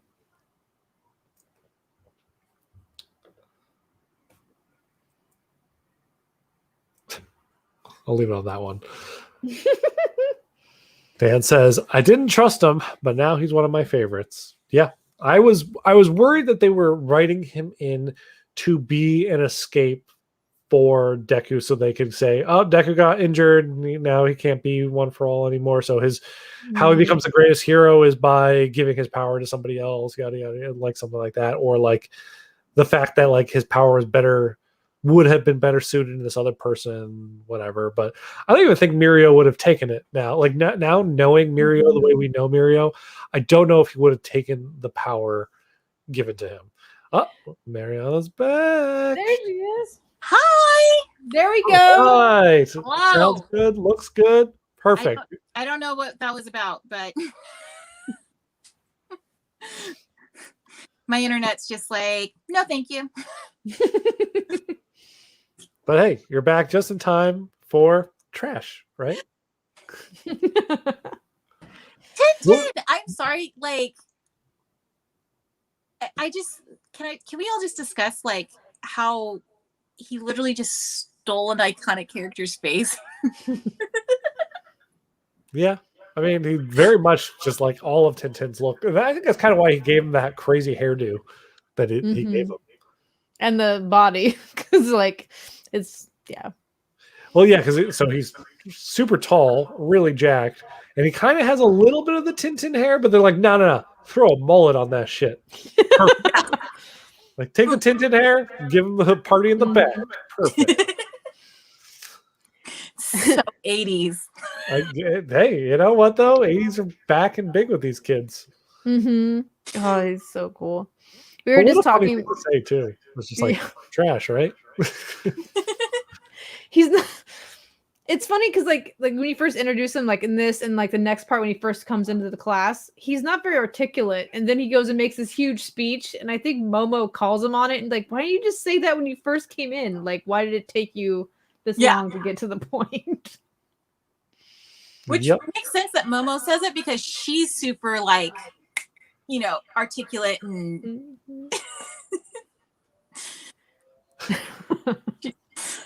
so weird. Is this the next one? I don't know. Is Yeah. it? Is this how it starts? Yeah. It's the next Oh, this is one. the next episode. Okay. So, I almost did I don't know what I'm doing anymore. For me, I'm going to say my favorite thing because I'm going to go off and get coffee while you guys go through yours. But my favorite moment of this episode has to be the entrance of Mario. I mean, come on. That's it. For me, it's him poking his head through the wall, saying trash right. I think it's great. My favorite thing is Twice. Mm-hmm. Like, just, because you and I have talked about this. I don't like villains who are evil for the sake of being evil. Mm-hmm. Like, I don't connect with them. I need a background story. I need something. And I feel like he sets a precedence where a lot of people who are, considered or become villains in this world come from. They come from a place where they just want somebody to accept them, where they can't be the hero and they can't be regular society either. Mm-hmm. Like, they're stuck in this, like, this weird in between that this world doesn't make a place for them. Yeah. So the fact that it's like you see him and he makes that statement about like a crazy person can't be a hero. Yeah. Also makes me think that at one point in time, maybe he was in the hero's course. Maybe he's the person that they're talking about that was doing the hero's course but didn't make it. Or like in the next episode, they talk about there was somebody in the hero's course and they didn't make it through, or I forget what the exact wording is. But, is he that person that wanted to become a hero and couldn't handle it? Like they put his quirk through too much or what? I don't know. I think Twice, had he not gone kind of insane by making all those clones of himself, had the potential to be a great hero because of his power set would be great. Like imagine him partnering up with someone like All Might and making like 8 All Mights or something like that. Like how amazing. Like he could make any other big hero pretty much unstoppable. Like Lord knows what the world would do had there been like 6 Endeavors in any given situation. Yeah, he would have been like everybody's sidekick. Yeah. So yeah, I don't this episode would seem like more like it was a Twice episode basically. It was like for half of it you got kind of the villain side of what's going on. And then obviously we have these new characters. And kind of rewatching it, I would say Mirio's part is my favorite because of knowing him later. But when I first watched this, I really liked getting to know some of the side characters a little better, like Twice. So it gave more, I don't know, depth to him. Yeah. And so, like Mariana said, it's nice to have a villain that is not just, I'm going to kill you because I like to. And that's one of the things I got to give big credit to for My Hero is like, we'll get it next season, I think. They give a lot of time to the villains to kind of flesh them out and kind of get you to understand how they wound up how they are, because they're not just born to be like, well, guess I want to kill everything. Guess I want to just destroy society. Even Tamura, even though he kind of plays that role right now, when we get a little bit more about his personality, we'll learn that he's a deeper character too. And yeah, Twice is fantastic. And I think one of the reasons why I don't pick the Twice moment from this episode as my favorite only is because like when as you said, like watching what we've seen now, reading what I've read, seeing Mirio, I pop big when I see Mirio now. I'm like, oh god, it's Mirio. It's awesome. But like when the Twice stuff came up in the manga and it was just like, here's just a chapter of this guy. Who is this guy? Mm-hmm. And you're like, what is this? And it was so weird and off-putting, but also like really intriguing. And like, I really enjoyed it. And I really love getting that background thing. But like in the middle of this episode, split into 2, Mirio, just because I know Mirio just trumped that for me. But I do love the Twice stuff a lot. He's such a good villain. Mm-hmm. Not villain, such a good character. Let's see what other people have said. Dan says looks like Diana popped in too, which I was surprised she's awake. Trash right. It says I have trash right screenshot saved my phone. Nice. That's an intriguing aspect of the League of Villains. It seems like a lot of them are villains because they think being a hero doesn't work. I don't know if that made sense. Yeah, that makes sense. Yeah, I 100% agree. It feels like a lot of them were. This world pushes you into either being a hero or a villain, or just just normal. Yeah. Like either your quirk can't work anything, or you've got to be on opposite sides of the spectrum. It is kind of interesting, and we kind of get that a little bit with Gentle Criminal next season, like kind of how that worked out. Like the second he quote unquote failed something in the hero thing, it was like, nope, sorry, you can't be a hero anymore. Now you have to figure out something else to do with your time. And like, what do you do in that situation? Mm-hmm. Like you've been training for this one thing your whole life and believed in this one thing, and the second that's taken from you, there's another option that you can kind of still practice what you preach, but you just go about it a different way, and then you're seen as a villain, I guess. Yeah, which I haven't read Vigilantes, but is that how Vigilantes kind of takes things? Are they anti-heroes?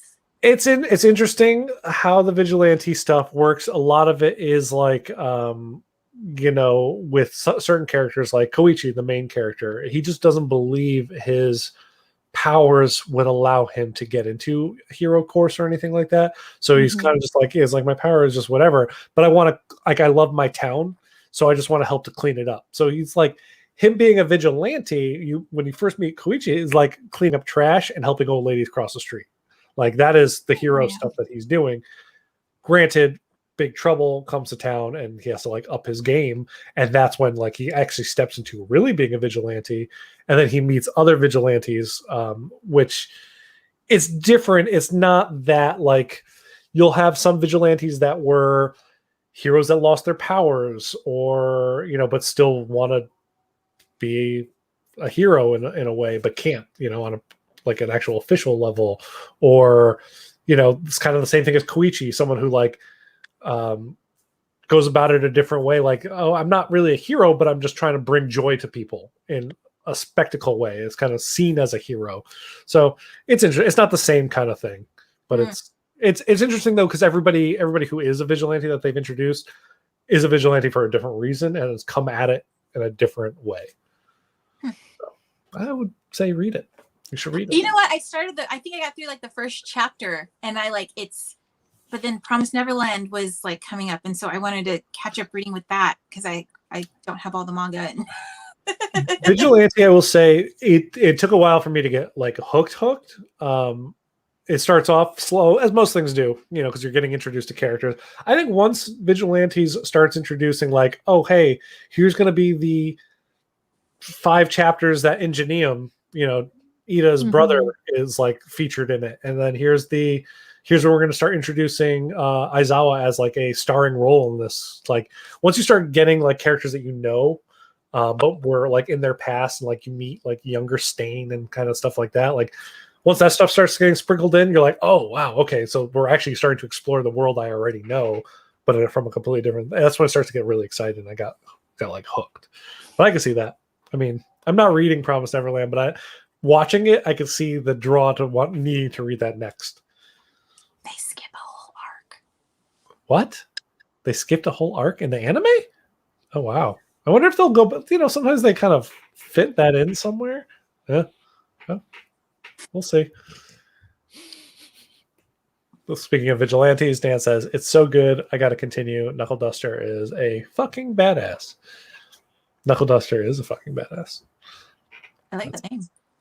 Okay, we got to answer this question though that Dan posed, because I do want to know everybody's response. Would you rather fight 1 All Might sized Mineta or 6 Mineta sized All Mights? 1 All Might sized Mineta. So it's 1 giant buff perv with sticky balls, or 6 tiny super buff one for all users. The 1 giant one, because I could probably flash him and make him pass out. I don't know. I'm a girl, so I got those advantages. I could probably flash him and make him pass out for a completely different reason. So there we go. How about you, Steph? The both of those are awful. No one wants to fight All Might anyways. Just like not let alone 6 small ones. No one really wants to fight Mineta either. Come on. His line in the next episode, I just cringe. I'm just like, oh my I god. know. It's so bad. You did you get that? Of course I did. All right. Well, hey, why don't we just dive right into it? We'll go into that. We can leave the touching Minea's sticky balls alone till that. Oh my gosh, the chat is like conversation because I have a feeling it will. This is Deku talking. Yes. And then his like crazy apology, like he should have been the wind guy at this point in time. It's like ridiculous. He learns from watching others, so maybe he saw. Like even poor Ida's like uncomfortable. He's like, whoa, dude. Calm down. I'm like crazy and like calm down. It's okay. Oh. And then Aizawa kind of introduces him. I liked how he waited for Deku to get back before he introduced the work study too. It's funny that he didn't wait one more day though for Bakugo. I think Bakugo has to go to take the test. He didn't pass. Yeah, but he even says to Shoto, like, why aren't you getting in there? Why aren't you mixing it up with them? And Shoto's the one who's like, but I didn't pass it. I didn't think this was for me. Because like, I think Aizawa, as a teacher, as an actual teacher, because All Might admits in the very beginning that he's not really a teacher. And I think Aizawa like sees that like it could go one or two ways with having Bakugo meet them. It could either go like he will learn something or he will challenge them, make everything explode, and things will just go really wrong.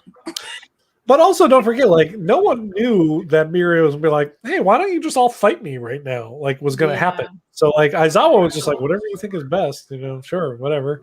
So I don't know if that was like the whole explosion thing was in the cards, So I mean, he was there. I mean, obviously he was their teacher too. So I'm pretty sure he kind of like he had some idea that it could go really well or really wrong. I don't know if he had any idea what to expect when they came in, because at first, Sun Eater is like too bashful to say a word. Hato is like pointing out everybody's like weird things that she's like, do your hormones grow off when they break off? Like, like, why are you wearing a mask? Are you sick? Like constantly buzzing around the room. Like it seemed like a nightmare. Nothing's going well. And then Mirio is about to talk. He's like, you know what? I guess just fight me. You know what though? Did you guys notice that I just went blank. Hands. I did notice that. Yeah, he's like, oh, it's from my past, and she just like went by, and I was like, wait, what happened in his past? Can we get his story? Like, why does he wear that mask? Yeah, I want to know that too. Like, wait, I wish we would dip into that a little bit. I want to know, like, because he keeps moving his mouth off to his other arms, I want to know what he even like looks like under there. Like, I have a feeling that it's just blank. Like he doesn't actually have a mouth. He has to like move his mouth places. Like, I don't know. I wonder. Yeah. It's interesting. I love also when they walk into the room, just like the way how they walk in. I really like their entrance. Like this is it one of the shows a lot about each of them. Yeah. Yeah. Doing this as a rewatch though is so great because like knowing what I know of all three of them already and like getting to see all three of them in action and like kind of coming back and now getting to see their entrance, they're built up triumphantly walking through, and like that plays in my head because I'm like, I've seen them all be triumphant in like practical situations, but like the first time watching it kind of doesn't really maybe work out as strongly, but once you get a sense of them, it's like I don't know, I felt pumped seeing them. Do you know why he has to make them look like potatoes? Because I know like he has to eat things, so I thought that was something that he maybe doesn't like potatoes or something. I think it was like visualizing them to be naked to kind of make himself be confident because he has a hard time talking in front of people. So like, well, no, I have a feeling Hato was like, well, don't imagine them to be people, just imagine them to be potatoes. And that's why he's like, I failed. I just made their heads potatoes with the rest of them just a human. He's my favorite of the three too, but that's only because he's the sidekick to one of my favorite people of all time. And So. he has a crazy power. Like his Oh, it's powers so are cool. amazing. Yeah. I also just quirk love is- his look, like his pointy ears, his hair, like his eyes. Mhm. He has just a great face, and his costume's great. I like him as a character just because he's so, while he has this amazing power, but his personality is like the complete opposite Mhm. of somebody that would have this amazing power. Like he's just like so just like sweet, don't talk to me, don't look at me. I'm gonna go stand here in the corner. And then Shoji's face. So there you go. Oh. That stopped the conversation. I didn't mean for it to stop. No, I was like, wait, what? I figured we could read that afterwards, but yeah. But yeah, his it just doesn't fit him, which is I think is great about his character. Yeah. Mhm. I think which is what makes him such a good hero and such a good like sidekick for who he is a sidekick for Fat Guys. It's great too because like we're talking in this episode specifically about powers and like how everybody is thinking that Mirio's power is too OP. They're like, you have your power is too crazy. Yeah.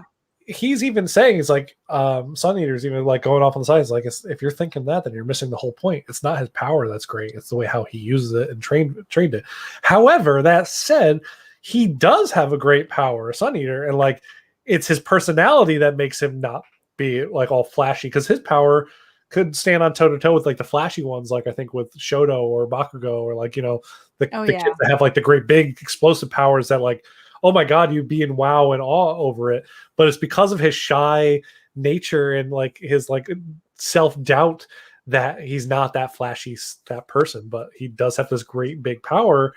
And why Mirio names him Sun Eater, it's like, you could eat the sun, and like it's such a awesome power. I don't know. It's a power, awesome name, great character. Yes, I adore him. Mm-hmm. Tintin More Mario face. That's great. just kills me. It just kills me. I'm sorry. Like every time we see his face, I'm like, and it's his face is completely different than anyone else in the anime. Like, Everybody's very different, Mm-hmm. but his is the most wildly different for sure. Very it stands out quite a bit. And I think I that think it's- works really well in service of his character, because like the first time I Mhm. saw him too, like before meeting the character in the manga, I think I like saw there was like a drawing of or something of him, and I'm like, that does not look like that fits in this anime Mhm. or this manga whatsoever. Like how dare they draw that? It's like, okay, in the manga currently they just introduced a character that looks wildly different than everybody else. It's one of the doctors, and I was like, that's a crazy looking character. Like, well, he doesn't fit, but like this world is full of characters that just look crazy and weird. And I'm okay with it now. And I think Mirio helped be that gateway into that weird world of you could do any face and it works in this now. Dan says he looks like the principal.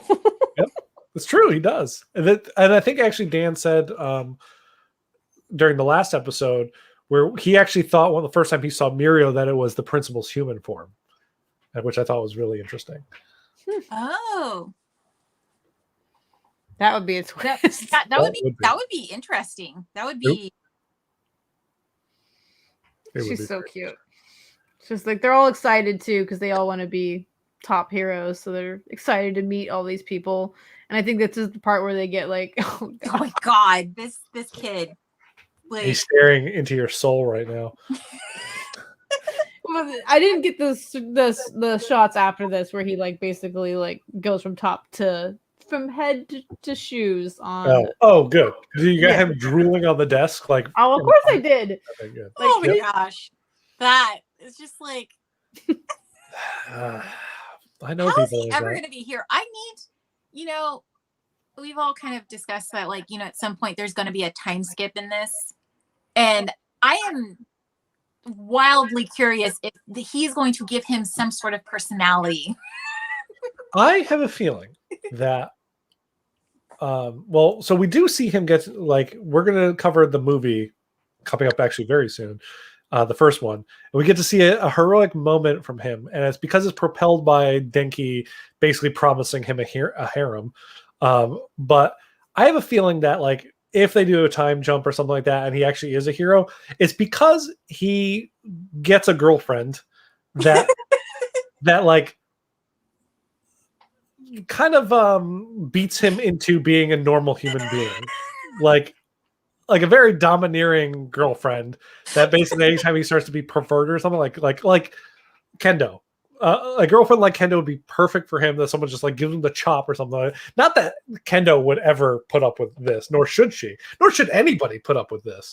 But I feel like if there's ever a future for this kid, it's he meets a girl that takes him down 30 notches. Maybe it'll level him out too if he actually has his own person. So if he finds his. I don't want to meet the female version of him. Are you kidding me? Well, no, they don't need that. But maybe he finds himself someone that he likes enough or likes him. It'll be okay, and then he could just focus on being a hero. Actually, you know who I would say is like the female equivalent of him, not in a perverted sense, but just in a personality sense. The girl that works with the one who build their suits and stuff like that. I'm trying to think. Yeah. Oh, I mean, attention span wise, maybe. Yeah, and the fact that she's very much just like in your face and just kind of like, I don't know, won't take no for an answer, just kind of does it kind of thing. Yeah. Like, I don't know. Her personality seems like on equal footing with his, just in a different way. It's not perverted. It is perverse, I guess, is a way of saying it. It's very forward. I don't know. He needs to be very harshly like turned down for him to like. Yes. I think we could all agree on Maybe that. there's somebody with like a sleeping quirk and they just knock him out and let him stay that way for a while. Thank you, Dan. Yes, it's Hatsune. Hatsune. I couldn't think of her name. How could you forget that face? And coming from the kid who's like ridiculous about everything and detail oriented to like not get this right away was quite That funny. was awkward, right? Mhm. Because usually he knows everything before anybody else. Yeah. He did like I don't know. I mean, he only saw like this small portion of him, and when they first walk in the room, he's probably like scanning over everybody, listening to what Aizawa was saying. So he's probably not putting two and two together at first. Also, I think my head would go straight to what's happening with that hair, and then yeah. I love that. Yeah, his first appearance is just mooning everybody at home. Well, that's when Deku remembered who he'd seen him before. Yep. Because he saw him at the thing, and then he realized that all three of them were dead last in the tournament. I like that his stare Mm-hmm. almost had a very equal effect on them that Stain's stare had. Mm-hmm. He's just that intense. But he's so stuck in his head. It's so sad. Yep. And this is the whole thing, like this is gonna be next season, but the trio with him and then the other two people I think is the best for even Sun Eater's character later because they are both happy-go-lucky and kind of will break out his little. Oh yeah, I mean, we could talk about who they are. Again, this is a rewatch. We don't have to like I know I feel turn around. I love seeing Karishma and him side by side. Like, yeah, their personalities work so well. It's like it's very obvious since Mirio is his like I think they're best friends. Right? Yes. They know each other's him. Oh yes, they're like childhood best friends. Yeah. Yes. So I think the fact that like Mirio is almost same personality as Kirishima is why they like mesh so well together. Mm-hmm. Yep. Like is why he's comfortable around him in a sense. Yeah. I just him in the corner for like this whole episode is the best thing. It's With just his head against the wall. I love it. And he's just like he's talking like I love too, like he talks so low, but they like they film it from the kid's perspective, and you can kind of basically barely hear him in the background muttering what he's muttering, but he's saying it to them. It's perfect. and he's saying a bunch of important stuff. Like of all three of them, he is actually saying things that are like they need to hear, and nobody's paying attention. Well, and it's funny because he's just so like I mean, to be that awkwardly shy and be a hero, like, and he proves himself in the next season that he can be who he is and still be a hero. But like at first, when they first introduced his character, I was like, how on earth is he the big how is he part of the big three? Like I was just like, wait a minute. This is how you feel about her too, because you're like, what is she doing? I love that Denki loves her because she's an airhead just like him. Mhm. It's soothing. Like, Mina says that she's like a kindergartner. Momo's face is the best though. She's just so, I feel sorry for her being anywhere near him. Yep, and she has to sit right next to him. Mm-hmm. And then Aizawa was mad because the other girl's bouncing around trying to like talk to everybody. He's like, it's not logical right now, or it's irresponsible or something like to that effect. You're wasting the class time pretty much. Yeah. Yeah. Oh. I didn't get this joke, but maybe this You're plays not better. Again. supposed to. What? I don't think you're supposed Yeah, to. but Mariana, what did you say?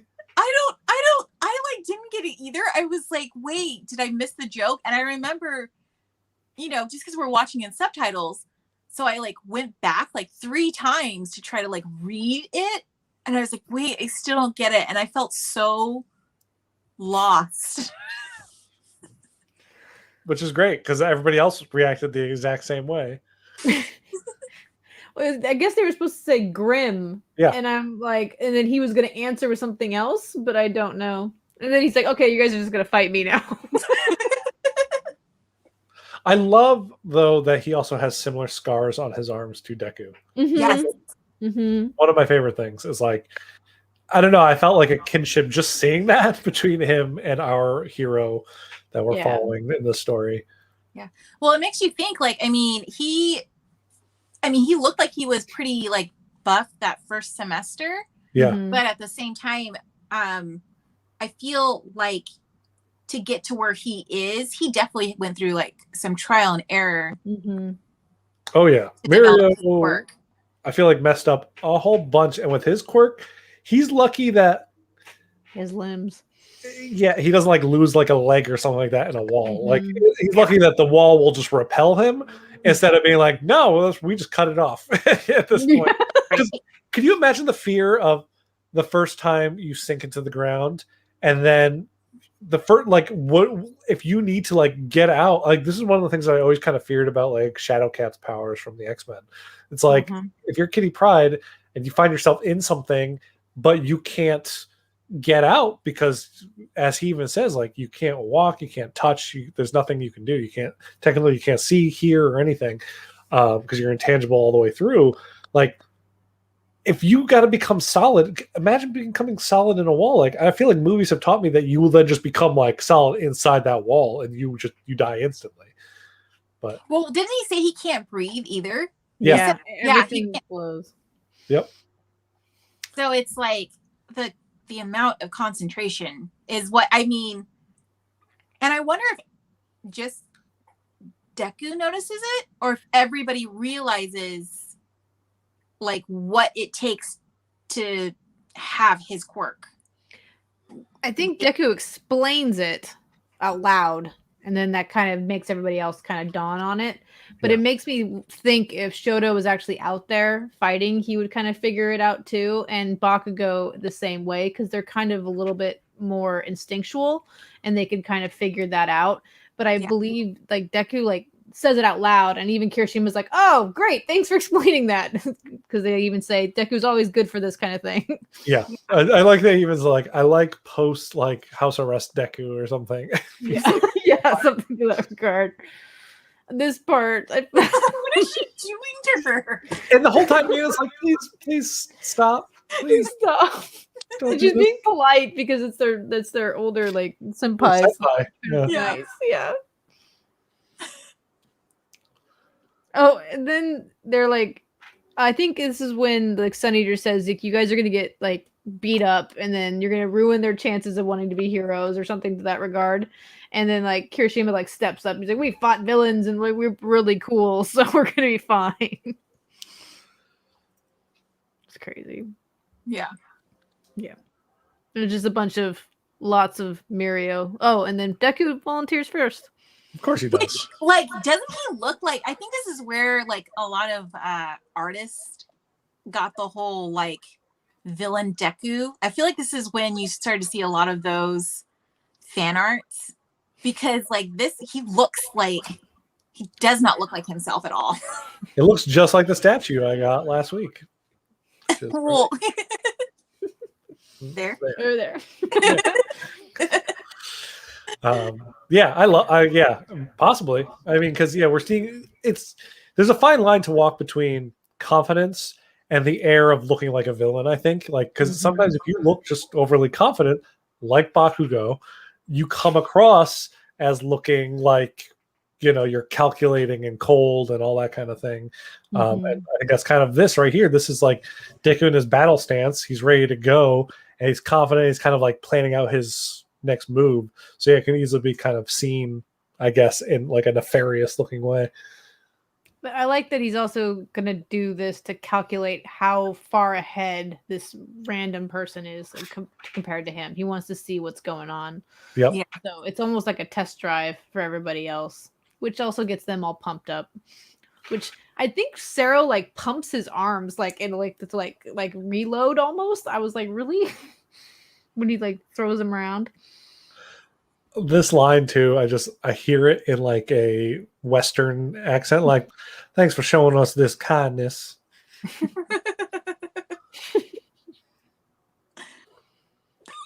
don't the way he's standing. Well, they're all getting ready to their first action, which is grabbing the balls. And him is, got to get the arms out of the way of the laser that's going to come out of my stomach. But it's just like, I mean, but the switch of the hip, like he's just not just standing there. He's like, hello. He's like posing. I don't know. I love him. So I mean, yeah. That's the way he is. It is the way it is. Oh, and then it just his clothes just fall off. Which the fact that he does it to Jiro first. No, that's just her reaction because she's first. Well, she's in the back. He goes after the people in the back first. What's his fighting stance? But I like it doesn't phase Deku. He's like, oh, okay. Well, the first time we ever saw him, he was naked. So what's the difference, really? Yeah, but like I feel like it makes me wonder, like for someone like Momo or even like Jiro, like if he hadn't have like gotten naked, would they have been able to at least like, especially Jiro's power? I wonder how her power would work up against him. If he made his ears intangible, though, he can't hear anything he says. So, but the vibrations would hit him anything that's tangible, right? Right, but if he's fully intangible, like let's say if he's underground, it wouldn't affect him at all. Yeah, but I could see like vibrations, like kind of. Oop, I don't know. I actually wanted this one. That's for Aoyama. Dan giving us the breakdown. Oh, okay. Is that why he's got the switch in the hip? Yeah. And it's also very good. Yes. I agree. Yeah, but I don't know. I wonder if her power would like, vibrate like just him out of. Mm-hmm. Yeah, you kind of got to wonder. Yeah. I think it's like a startling thing anyway, because his regular uniform doesn't come off in like fighting in real life, so it's just kind of like it might have been just to test them for this part. Which why would they not give him a uniform, a school? Everybody wonders that. I think everybody wonders that, but that's also could be part of his whole thing. We're like, no, don't, because this helps me startle them, and therefore it gives me the edge. And he keeps putting clothes back on as he fights, so he's really like. Well, because he doesn't want to like flash his willy at the girls. He says this. He says as much. Around and gets a whole eyeful. She's just like. Well, he's still fighting. Yeah. Like, is he wearing a sock at least? I'm hoping. I don't know. No, that all goes away. Everything falls off. I did like that they had a really good plan too, because they were trying to get everything ready to go. I also love that he poses after everything he does. Mm-hmm. Yeah, and literally every time. They just all get like Dinky's eyeballs are just like out of it. Oh, this was amazing. Yep. Yeah. This actually confused me because I was like, wait, where'd his pants come from? Like, then I was like, wait, wasn't he just naked? He does grab them as well at one point, and he kind of like puts them on like 3 different times throughout this fight. Like He tries. yeah, Really, because every like- time he goes under, they fall off, and every time he pops up, he like honestly takes people out en route to pick up the pants, and then he picks up the pants, puts them on, and then rinse and repeat. They come off again, and the same thing. Rinse and repeat. I like how she's the card for this too, by the way. That was like the most. Got the big reactions. Think he likes hamburgers. Mm-hmm. He's so simple. Love him. What a great shot. It's So, just like I think this is where they started whatever. talking about it. Yeah, Yeah. and he's like, I didn't take the exam. Because they're super wanting to know that his power is really good. This line was really heavy hitting too. Dan says that power would be Unrivaled. Mirio's effect piece for his Nendo. Should be great.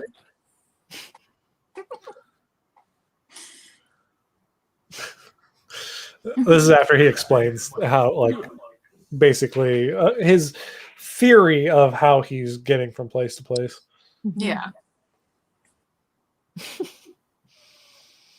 This is his counter. So Mirio pops up behind them, and Deku's the only one to know and kind of predict where he's going to reappear. So he Mhm. goes after him with the kick, but Mirio catches him. He catches him like the strangest counterattack too, because he goes to like poke him in the eye, which sends Deku into like, I don't know what you're gonna do, and like he spins around. It's smart. He's like, I'm gonna give him my dangerous eye poke, and that's just like a red herring or whatever to kind of like Mhm. get him to look at that and focus on it while he punches him from the other side. Mhm. He like spins around. Awesome. This guy just had nothing to do with this entire battle. It's like, I was like, where? He uses animals. He's so sweet. I mean, he's pretty big and he looks imposing, so maybe that's why he went And after then him. he's like, you have the heavy hitters, like the up close. He is not an up close fighter whatsoever. And these two, Yeah. Well, I mean, Ochako is like, an up close fighter. Yeah.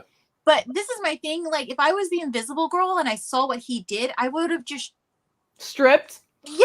I don't know if I'd feel comfortable with 2 naked people running around this gymnasium. I'm already uncomfortable with one, but if there's one of both sexes running around naked, like completely fucking buck-ass naked, I'd be like, all right, shut down this anime. This is over. We're done here. No. And then they go back to like, oh, we won. Here we go. He's still looking away too. It's like he can't handle himself. He's so sweet. You- Oh my gosh. She's so funny. Uh-huh. Buns for all. I was just thinking because like Maria would know where she was, or if he had to like permeate at any time, like they would literally like run into each other. Well, wait, didn't it happen? Didn't somebody grab her while she was naked? Yes. Yes, Shoji did. Yeah. No, it wasn't Shoji. It was the gunslinger guy, the teacher, because she was like sensei. He bumped into her with his elbow. His elbow Yeah, touched her boob. Right. Okay. But even still, what do we do? She's so cute. I like how she gives away his powers too. Like maybe he didn't want to say it, but he totally would. Yeah, like they don't know what that means. Well, I had to look it up. They're when I first smart saw it. kids. They're smart kids. But even after he explains himself, she's like, I think it's so cute because she's sitting there pouting, like, I wanted to do it. Yeah. She's like pulling on his shirt, telling him that she wants to talk next. The amount of thought that goes into his simple moves is just daunting sounding. Like his powers, he uses them in such a great way, and it makes sense of why Sun Eater reacts the way how he does. To like, you guys are missing the point here, because of like all the thought that he has to put in just in the simple.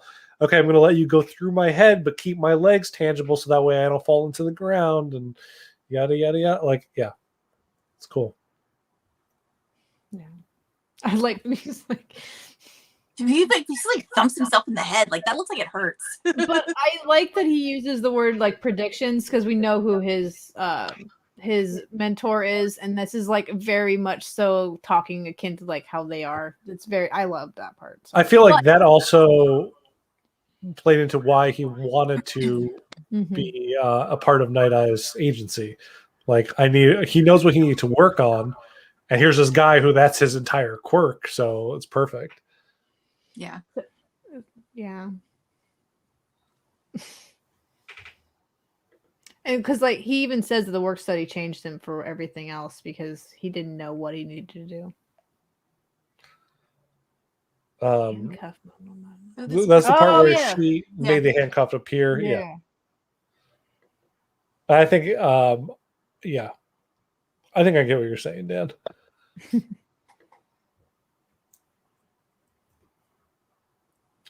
Turn experience into power. And then yell it out in battle. Just power. Yes. I want that Nendroid part. Would be amazing. Yeah. Him yelling power. Just the power part would be cool.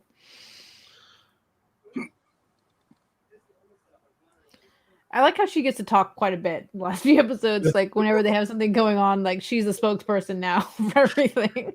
You know what I always find funny whenever she's on screen too is because her face and arms aren't drawn, they put the center focus on her like chest and neck area. Because if you were to draw in the head, it would be like cutting off here in the frame in like such a weird, funny spot. So they kind of like, she's just a t-shirt. So make sure the t-shirt is in like the center of the frame, which is just like a really funny framing thing.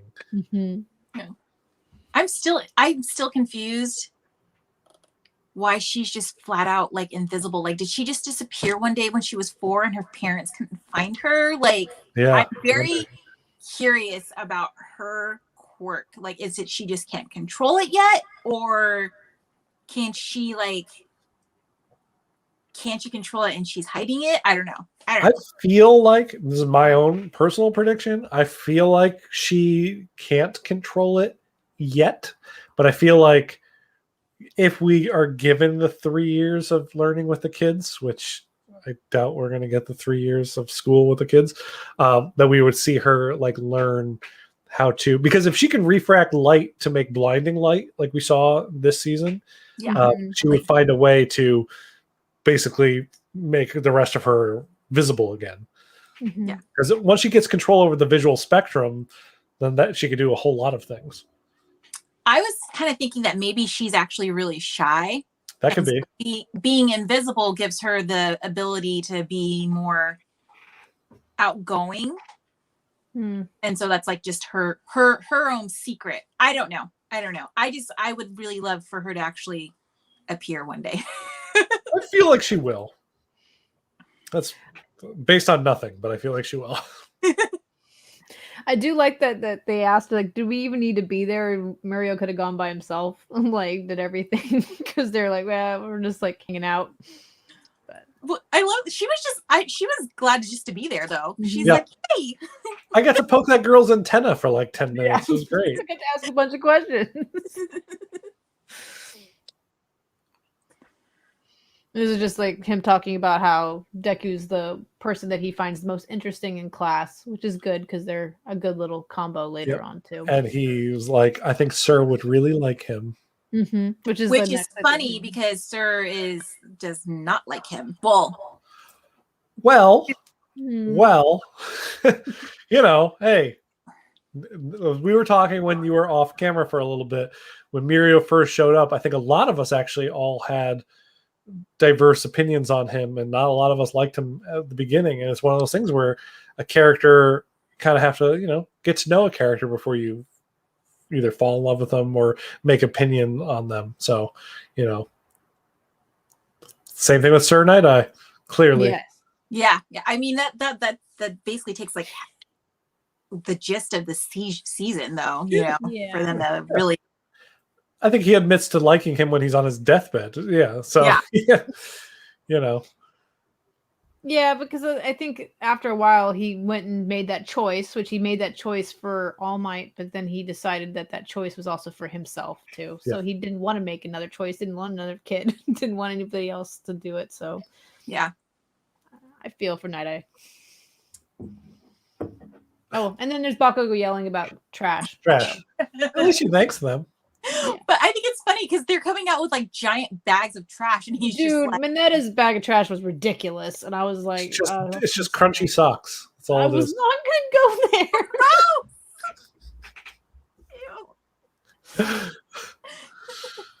there. Ew. Anyway, talking about work study. Oh my! Oh, I love it. Gran Torino in this. Who are you? Yeah. Always. Does this phone thing mean anything? Am I just like I need to look it up? I don't know. I don't know what Shiwa.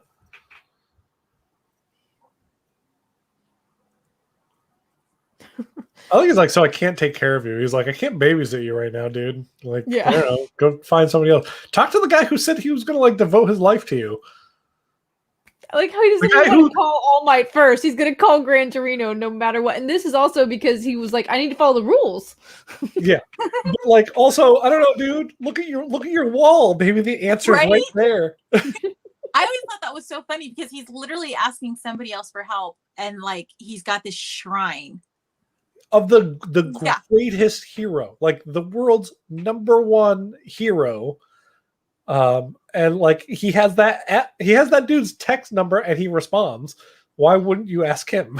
Yeah. Oh, as we were talking about him. Yep. Sir Night Eye appears. Mhm. I never imagined her to be blue until the anime. I did not understand. Like that was a shock to me. I liked it. It was cool. What a neat like idea. But it was very unexpected to me that she was blue.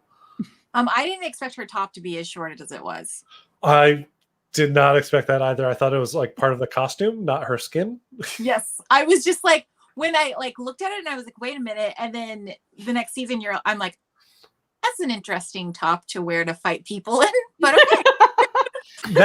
You're just one arm stretch away from stuff happening. What's her powers again? Is it like bubbles or something? Yeah, I was gonna say it's not anything where she needs to show skin. Like that would be a good Momo top. Like Yeah. That's why I was asking. Because I'm like, does it need to come out of like her stomach? Is that why? No, it comes out of her. I think comes out of her mouth, but she has her mask on, doesn't it? I forget. I don't remember. And we just kind of end on the note of Overhaul. New meeting Mr. up Compress with her. mask too. Mm-hmm. I love him. He's so cool.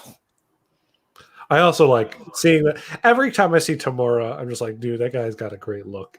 It's like I love our main villain. You know what?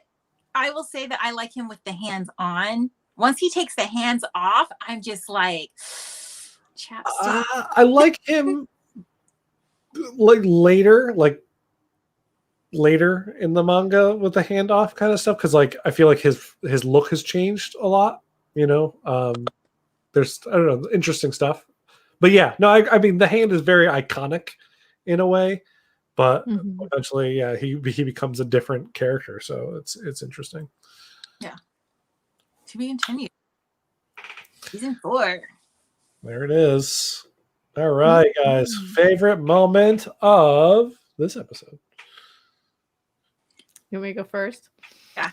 I'm just gonna say Sun Eater facing the wall the whole time, like him talking. That's just like he is one of my favorite characters, and so he's amazing. But yeah.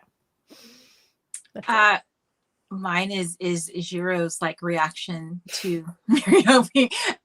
The poor girl is like beet red, and I'm surprised she didn't just like pass out, because she's usually the one that has to like ring in Mineta too.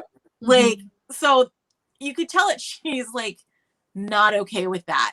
I wonder if it's also part of it because like he's an upperclassman.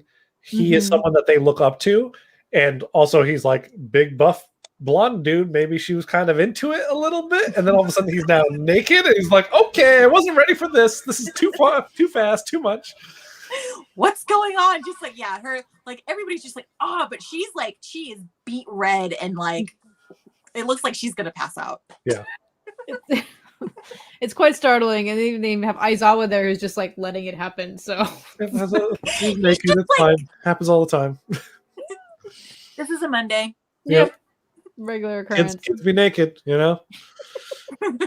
The whole Mirio fight is like my favorite. I loved how quickly he tore through them all, mainly because it didn't feel like it went against their training. Like they had been training for a while, yada yada yada. I don't feel like it went against that. It was that they didn't know what his powers were, and his powers went unexpected. He has a good like leg up on anybody because no one can touch him if they don't know about like what, like if he's standing on the ground, clearly you got to know to go for his legs, you know, but they didn't know that he had permeation as his ability. So it was really, really cool to see him just tear through them all. Mm-hmm. Dan also says Mirio single-handedly whooping the asses of 1A. It was funny, but also a great introduction to the character to show how powerful he actually is. Agreed. Yeah. I think it's kind of telling too the quality of villains that they have faced so far, because everybody makes a big deal of the fact that they have faced villains and that they've, with bruises and, hospital stays and things like that, they've all made it through. We haven't lost anybody in 1A. So the fact that he can take them out, I think is also a telling of like what could set somebody with training, a hero, against like a villain. Yeah. And like what could set somebody against a newer villain to somebody who is seasoned and ready, like, Dabi, for instance. Like he's ready for the fight. Oh yeah. Dabi has been murdering people left and right, I think, bracing himself for the fight, like the actual fight. So you know what I mean? It's like, I think that's just a very telling, like, okay, this guy just whooped everybody's butt. None of you are ready. Yeah. I do also think though, like part of it is that the kids, because they know that it's training, they felt okay to just rush Mirio. Whereas in an actual battle against the villains, they purposely stay across and like take in information. At least Deku does, Same thing with Shoto. If Shoto was actually fighting in this scene, I wonder how it would go. But like they tend to use it as a collect information and then see maybe what their abilities are, where the boundaries are, what they can kind of get away with. Because like even when Deku went up against Stain, like he didn't rush him at first until he felt like he had to, because Stain was going to clearly kill Native or Ida. But like with Mirio, it was like, okay, well, this is a training session. You're saying come at me. Right. I'm going to come at you then. But if it were Tomorrow saying come at me, I doubt he would have like rushed him at this point. Yeah. It kind of makes you wonder if you had Shoto and Bakugo there, how it would have went. Yeah. I feel like Shoto would be a good fight for Mirio because again, Shoto has been shown to have like area effect abilities. So Mirio would either have to disappear underground for a while and hold his breath and try to come up somewhere to kind of surprise Shoto, which I think he still could. But if Shoto caught him off guard and froze the ground in such a way to like, I wonder if he could permeate through being frozen. It would be an interesting thing. Yeah. I don't know. I think I'd see Bakugo catching a fist in his face just so he could know that he could touch him. Yeah. I don't think that would have gone over too well. That's what I'm saying. Like, I don't know. I think he would have I think from a writer standpoint, knowing how he was writing his personality and everything, I think if he were there, he would have overshadowed the whole point of the episode. I think he would have been super frustrated and have gone so angry to the point of exploding verbally as well as like physically. And it would overshadow the lesson being taught for sure. And it was just good to not have to worry about that, and a good way to kind of write him out of the scenario for Yeah. him having that extra day. Mhm.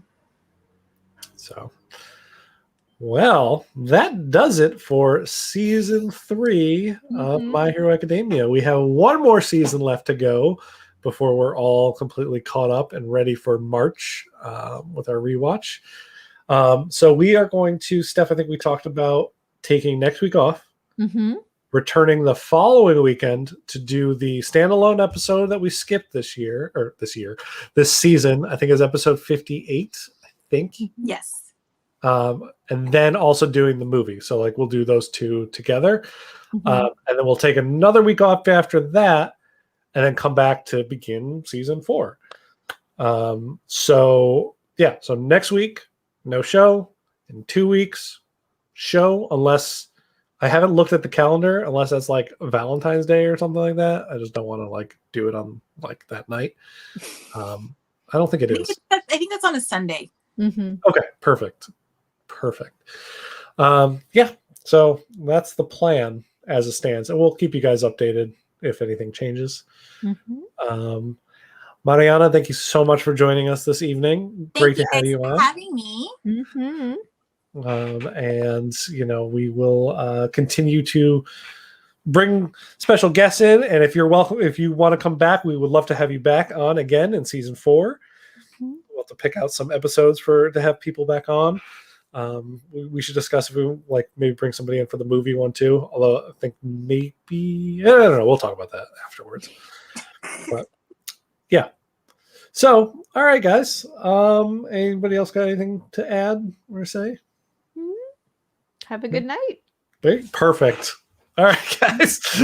Have a great night. We'll catch you around and plus ultra.